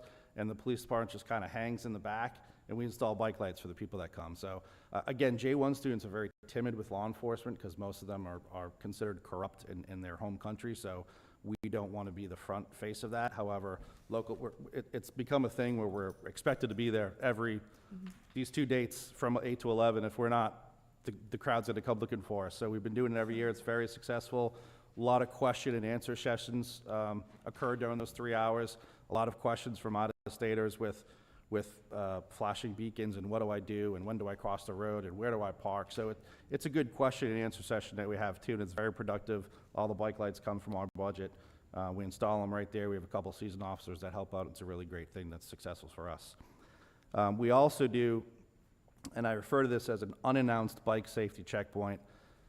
I don't really think it's unannounced anymore because we do it like clockwork every year, but we do an unannounced nighttime bicycle safety checkpoint, and we target Senior Week. We have a lot of bicycles that come on the road, and there's a lot of alcohol and drugs involved with that. So when we have a nighttime safety checkpoint, what we have is established probable cause at that time to stop and detain, where in the morning it's a very casual come and go. You don't have any obligation to come speak to us. We have a lot of problems with the high school. It's no surprise to any beach town around here. The high school, especially Senior Week, that's an uptick in our crime. A lot of seasonals have a lot of problems with them as well. So we try to target that area with the nighttime. We usually do it right out here in 26. We target a lot of students that are coming off work and traveling, give them the bike lights, just stop and talk to them. and then you have a lot of people that are very agitated with your presence, and it turns in very quickly and escalated. So we kind of advertise this as an unannounced thing where we just kind of enforce the lights and educate as much as we can, and then usually some of those interactions turn into arrests because they involve drugs and alcohol. Dan, you want to explain the wave? You are the creator of this. Chief, if you're threatening to arrest me if I don't, just in the interest of time, and I think Julie did a very nice job in her presentation this morning talking about it. All we did was, when the committee was formed, we were trying to figure out a way to engage the public, create a public awareness program, and that's how WAVE came about. The committee looked at a variety of things that we could use a public information campaign to do, and we decided that hats and T-shirts and backpacks and lights and all kinds of things could focus around this particular program. Julie's done a wonderful job of putting WAVE on the website with updates, and it's featured at almost every town event that I can think of or read about. And with the strong support from the police department, I think we've really made an impact on the community. And for those of you who are interested in learning about the struggles that we had in getting WAVE up off the ground, in the interest of time, I'll be here for a few extra minutes. I can tell you and show you the bruises that we had. Actually, there were none. The city was great. The committee was great. And we really do have a program that we're proud of. In essence, what WAVE is, and you heard the acronym described, was just about looking at how people ride on bicycles and walk on the streets in Bethany. This is a friendly town. And you frequently found people who were waving at bike riders or at pedestrians, just being good citizens and good folks. And that turned into a WAVE, and that was watching and assessing and verifying and entering and engaging. And that just seemed to catch on. So we've still got a lot of things to do. As Julie was indicated, we're in, what is it, 3.0 now, as the computer geeks would say. I still don't know what that means. But we do like the program and encourage all the other communities to participate or to have your own. And at some point, if the folks at DelDOT want to, maybe we can create a WAVE Delaware rather than just individual communities. But that helps, Chief. Yeah. Am I arrested or am I okay? You're good to go. Immunity, sir. Thank you. A couple other ideas that this pedestrian and bike safety committee came up with. We have a town trolley that's heavily populated throughout the summertime, and we try to do a lot of education. The town of Bethany, like I said, my philosophy as chief is education over enforcement. It's been very productive. What we're trying to do is jump on the trolley and kind of catch people where they are stuck. They're sitting in a nice air-conditioned trolley for 15 to 20 minutes and just having a general conversation with them, just explain who we are, what we do, and try to get a feel for the town of what we're doing right and what we're doing wrong in a matter of a 10, 12, 15-minute trolley ride at the comfort of it's a non-threatening thing. Diane over here, I took her out a couple summers ago. I was doing an Office of Highway Safety campaign where I was educating and passing out pamphlets and correcting bad behavior in the area of Route 126 on an overtime patrol. And we got talking over the 4 hours in 98-degree humidity weather. Right. I was kind of picking up the actions that were gonna unfold here in front of us, and you can kind of tell what kind of person is approaching you and the behavior that you're going to get. Some of the people are very timid with law enforcement, even from the Delmarva area, and they would kind of avoid me in uniform. We've had functions up on the boardwalk where we're sitting behind a table, and because a uniformed police officer was there, they tend to avoid you. So I think the campaign, the pedestrian and bike safety, is going to implement this summer. Going out in a trolley and just engaging with the community and saying, hey, we're in a committee with the town. What are we doing good? What are we doing bad? How can you help us? Do you have any pointers? Get a feel for what we can change as a committee. Also, the South Coastal Library here in town has been great welcoming us. We're going to try to, again, people want to go to the library. We're emphasizing on a lot of air conditioning, if you can pick up on that. Try to go set up a booth at the library, very non-threatening way, and pass out bike lights and answer questions that may be available. Have an officer in the area in case people have specific questions that law enforcement can answer, and just engage with the community and build that educational aspect right there at their convenience. So that's it. Great. Thank you, Chief. Art, anything you'd like to add from our effort within the town? Anything you want to add to? The only thing I would say is, again, I think this has been a very productive day, and I'm glad everybody's been here. I've gotten a lot of great ideas, because again, we can do the structural things in terms of the rapid, beacons and everything, and this and that, but a lot of this all comes down to behavior. And we need to continue to message out there that it's important to be seen. It's not just bikers, there are walkers, there are people running in the dark with no, reflective gear or lights on. These are the issues that we need to be aware of and need to continue to reinforce it. Again, you need to be seen to be safe. There's still people that are riding the bikes the wrong direction. If you're coming to a side on the shoulder of Route 1 the wrong way, that creates a real dangerous situation.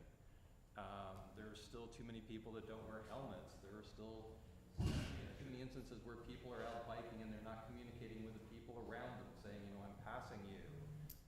There's any number of instances where we have opportunities to continue to educate, and I think that's really key going forward. And I really appreciate a lot of the ideas that we've heard today, because I know we've got, at least I've got some takeaways here that I'd like us to look into. One of the things I did see when I was up in Lewis the other day was they had a great roadside stand, which I guess we can give credit to DelDOT or maybe the Lewis community. It had a message out there very clearly in big lights. It was like, look twice, save a life. Be aware of bikers. And again, this is just another messaging situation where we have a chance to perhaps enhance behavior. So I think all of this works together. And again, I'm just so glad that we're all here together trying to pull forward in terms of making this not only a wonderful place to be, but a safe place to be. So thanks for everybody for being here. Great ideas. Just want to add one more thing. This has been mentioned by 4 or 5 different municipalities regarding the motorized scooters. There's an act to amend through the House of Representatives, the 153rd General Assembly, to actually legalize those and make them street legal. That was on January 9th. I don't know where it is now, but there was a draft to legalize them. I will say as an officer, it's very difficult to enforce. They're very dangerous. It's a nightmare waiting to happen. However, it's very difficult to enforce as a police officer. You could put your head in my mindset. When people come here from Baltimore or Philadelphia, where you can walk down the road and just scan your phone on one laying on a sidewalk and rent it and drive it through a city where it's legalized, it's very difficult to enforce that in Bethany Beach. Now we can have our own town ordinance and forbid them. However, the general consensus is to legalize those throughout the state of Delaware. So it is an issue. They are reckless. It's a nightmare waiting to happen, but there is a push to legalize those. So I know it's a general consensus here, so it might be coming where they're actually just legal to the point. Thank you, Chief. Bob? All right, yeah. When I was asked to introduce the next speaker, I did what some people would normally do, Google them, to see, the things that they've done and what they're planning on doing. I just want to say for this group, what I found out were some of the important projects, and I hope, Mr. Eamon, I'm not killing your name. And what I found was what he and his team has done and are doing to help us enjoy Sussex County natural beauty.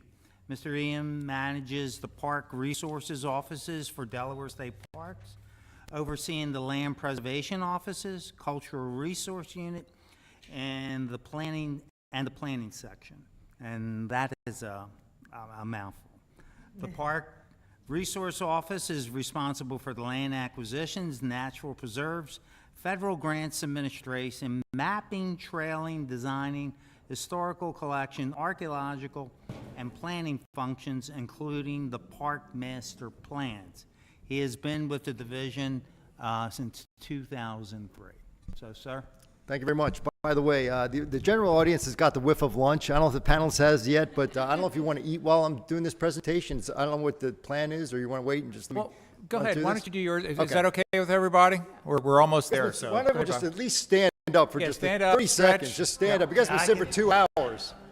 Please, please. You won't get yelled at. It's okay. So I'll get started. You guys stretch a little bit. You can stand if you want to listen to my presentation standing. That's fine too. We're all recreational people. In fact, I'm a traditional bicyclist. I enjoy biking without a motor. In fact, this fall, it's going to be my third my third time biking from Pittsburgh to DC. I'm going to do it with my 16-year-old son this time. It's a fundraising. We're doing that in October. So 310 miles over 4 days. So again, thanks everyone for Mickey for inviting me today. Just quickly, I'm going to have a couple things on the agenda. Asquith Canal Trail, I'll update you on. Statewide Comprehensive Outdoor Recreation Plan, we do an update on.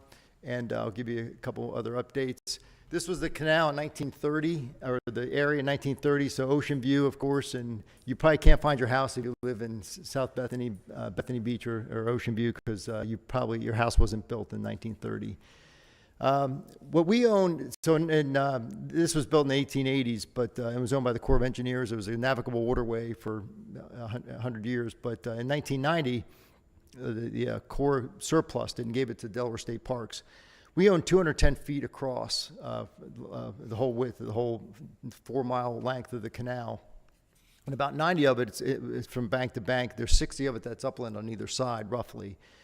We're asked to maintain a 20-foot buffer. So as you know, that gives us a little wiggle room to put a trail in there. So, oops, I jumped to maybe. So here's a look at all the communities involved with it. And the neat thing about this trail system, when it does get built, is this one next phase of the project, which we're looking to do, 1.5 miles, is going to connect 3 communities. I mean, where else in the state can you, with a 1.5 mile trail, you're going to connect 3 municipalities, not just communities. There's much more communities than the 3, but that's really exciting. South Bethany to the south, of course, Bethany Beach. In between is Bahamas Beach Cottages and Sea Colony. On the west side is Waterside, and I guess Ocean Way Estates is still unincorporated. Is that true? Okay. And then you got Ocean View, of course, on the west side there, and Collins Park to the north, and Salt Pond north of Bethany Beach. So in 2009, the town managers, Cliff Gravier was one of them, Mel Cusick from South Bethany, and Conway Gregory from Ocean View got together, and they met with Delaware State Park, said, hey, we got this canal back here, and there's a possibility. Let's do something with it. There's an opportunity. You own the whole stretch. You don't have to eminent domain. You don't have to buy land. You don't have to do what DelDOT does with easements and right-of-ways and all those other things. They're like, why don't we put a trail in here? So we organized what we called ACT2, which is Asquith Canal Trail Team. So it's T2, T twice. I thought that was pretty clever. So we call it Act 2. And Anthony was part of that process and involved with all the municipalities and the communities around the Asquith Canal. And we basically came up with a concept. And we decided, everyone agreed. We want a meandering trail. We want to leave as much vegetation as possible. We needed to maintain the 20-foot buffer from the bank, but we also want to maintain a 20-foot buffer from the neighbors. So we had this kind of 20-foot swath of land that we could navigate through. But we wanted it to be natural setting, right? Because it's a Delaware State Park. So we developed that concept plan, finished in 2011. In 2015, we actually had the ribbon cutting event. The governor was there. It was a great day. The first phase of the project, 1 mile from the marina down to Route 26, you guys are probably all familiar with. Raise your hand if you've been on the trail this year. Okay, good, okay. I know it's popular, and I'm glad it's a success. In 2019, we had the kayak launch at Town Road, and then in 2020, roughly, we created the underpass for safety. I know some of the representatives, the legislators down here were like, we are not going to have an at-grade crossing here. There's no way we're going to allow, it's just an evacuation route. It's just too dangerous. And so, voila, we created this, and it's great to see that that's in place. So there's my son and my mom at the ribbon cutting event. So my son's now 16, but it's nice to see that bridge in place. My mom's still 50, okay?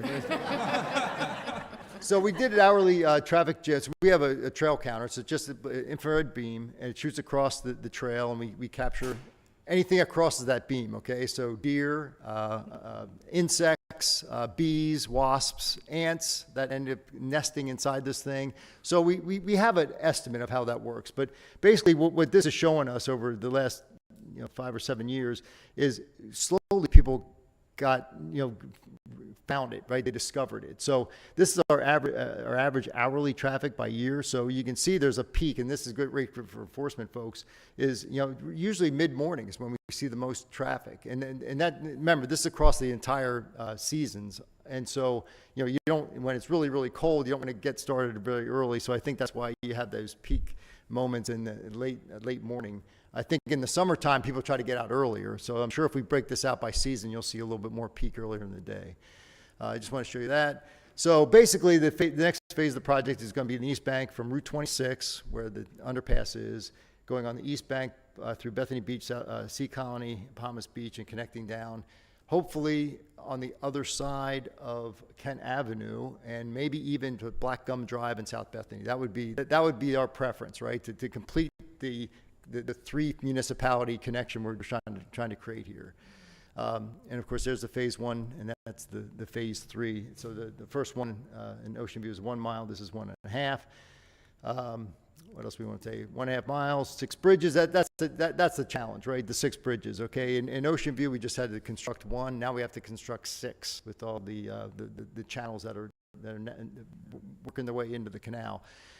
The other challenge is we had a vacant lot about midpoint on our stretch along here in one of the Osprey Lane that the resident allowed us to use as a staging area, okay? And so we were able to go 1/2 mile one way, 1/2 mile the other. Wonderful when it comes to building. Now we're building 1.5 miles of trail with 6 bridges, and there are no vacant lots. They're not, I mean, then there's really no public access.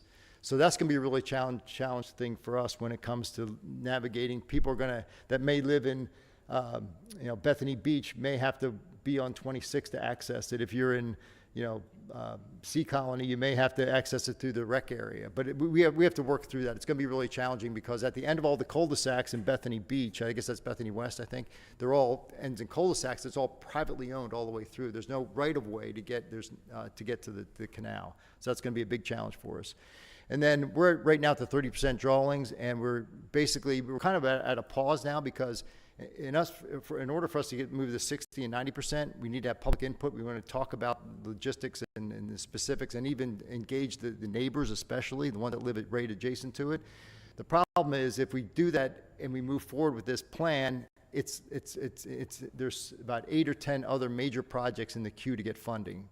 There's no funding for this project. So we kind of want to time our meetings, because once we go through the permitting process, then the clock starts ticking, and we don't want those permits to run out and expire, or cost estimates to be meaningless if it's 5 years down the road when we actually get to construction. And Anthony knows all about that.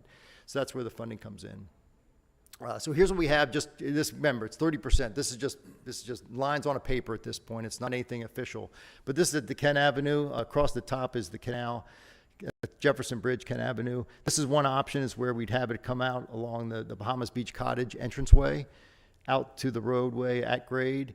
The other option is to show it where we have an underpass where the canoe kayak launch is at Sea Colony, and then navigating back up. So that's 2 options. And at the north end, it's right outside here, right out Garfield Parkway, Atlantic Avenue, Garfield Parkway, Route 26, whatever you want to call it. We have a little bit of grade issues, but we will navigate off of this. And again, we have the underpass. People can navigate both east and west and not have to cross the street at grade. Okay, that's important. So that was it about the Assateague Canal update. I know it wasn't much of one or a great one, but that's what it is. The next thing I wanted to talk to you briefly about is our statewide comprehensive outdoor recreation plan. This is a requirement that we have to do every 5 years.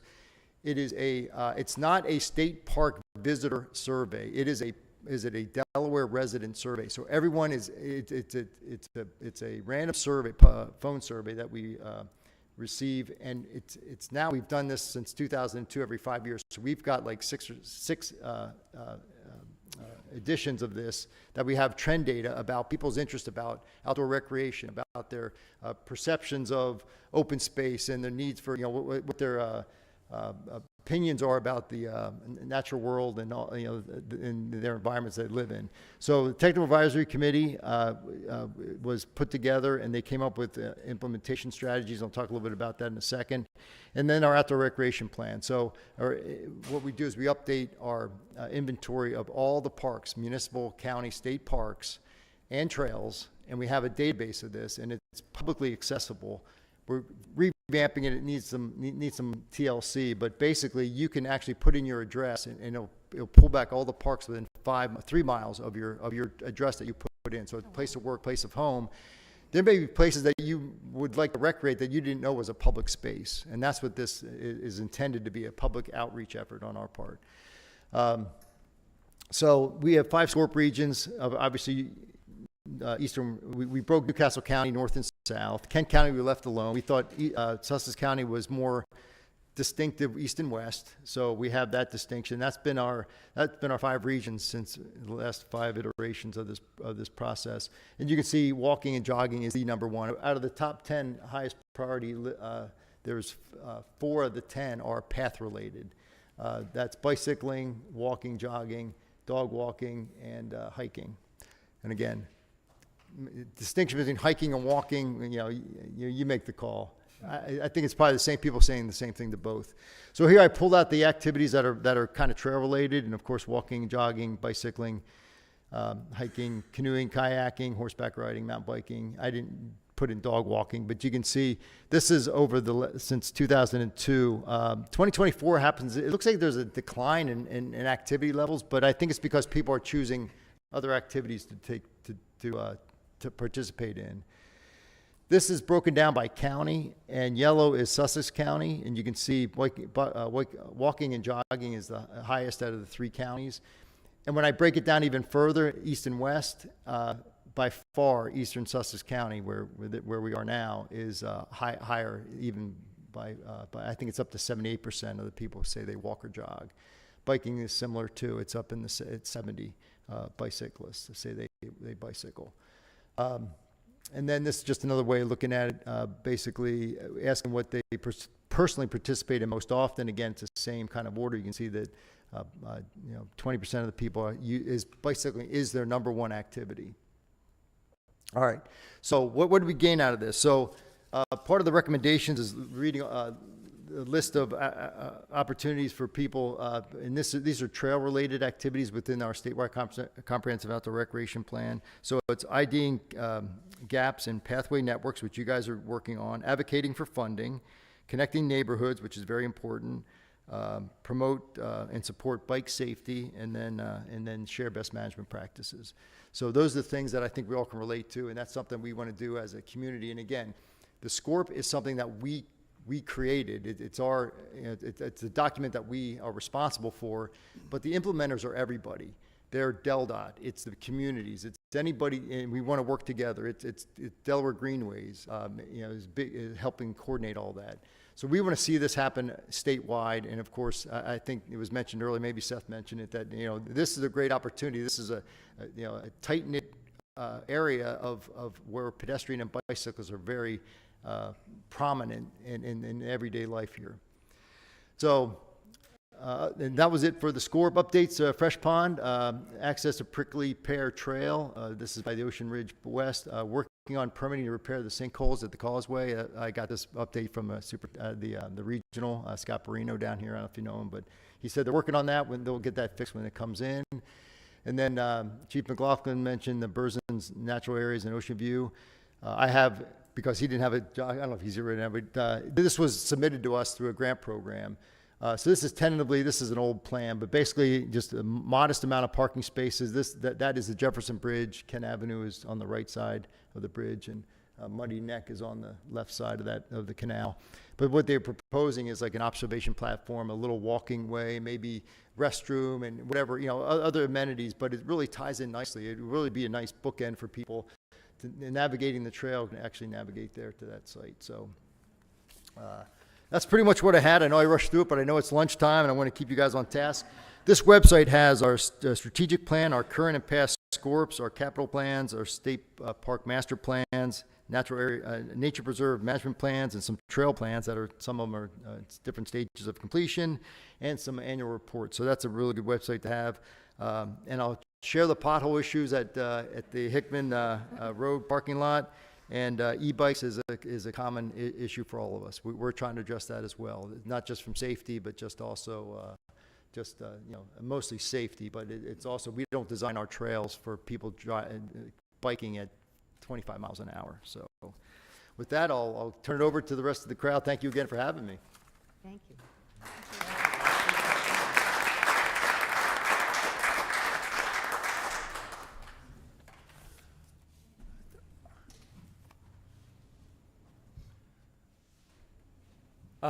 Thanks, everybody, for attending. This has really been a great sharing. I think it was just interesting being up front and listening and watching each one's eyes and listening to what you all were saying. We're really paying attention to each other, right? We were learning from each other, and that was really the intent. So we were going to do a reflections and learnings, but as I'm sitting here staring at pizza, I know that won't work very well. But what we will do is follow up with you, because what we want to do is get one of the 2 or 3 things that you all came away from with this. Because whatever your takeaways were, I think we could all benefit from that. So we'll send something to you via email where we'll collect that. If there's any follow-up items that are needed to help us get ready for the 2025 season, please share those as well. Because again, if Rehoboth has something, I'm sure Bethany can benefit from that, and vice versa. So we'll do that. We also ask you, what worked in this year's process well, this format, and obviously what we can do to get better next year, and then the idea of continuous improvement. So just summary and wrap up, we want to thank our government partners, Anthony and Bob. Excellent presentations. Thank you so much. Each of the groups that shared, fantastic. It was just a great, one of the things we talked about was the idea of integrating and sharing and learning.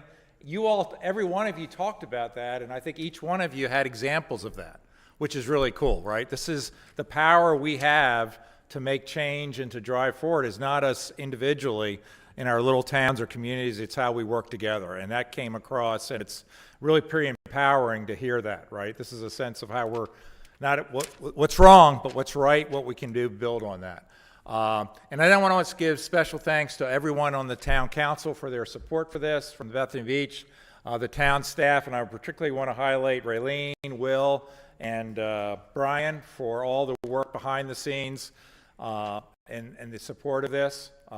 And a special thanks to Del Dot and DART. We talked about J1 students, the trolley passes, right, and bus passes. Not so much the trolley passes, that's free, but the bus passes, right? But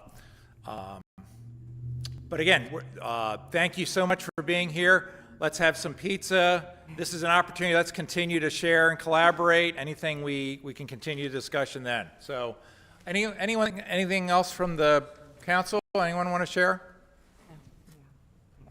Again, let's have a great lunch, and thank you for being here.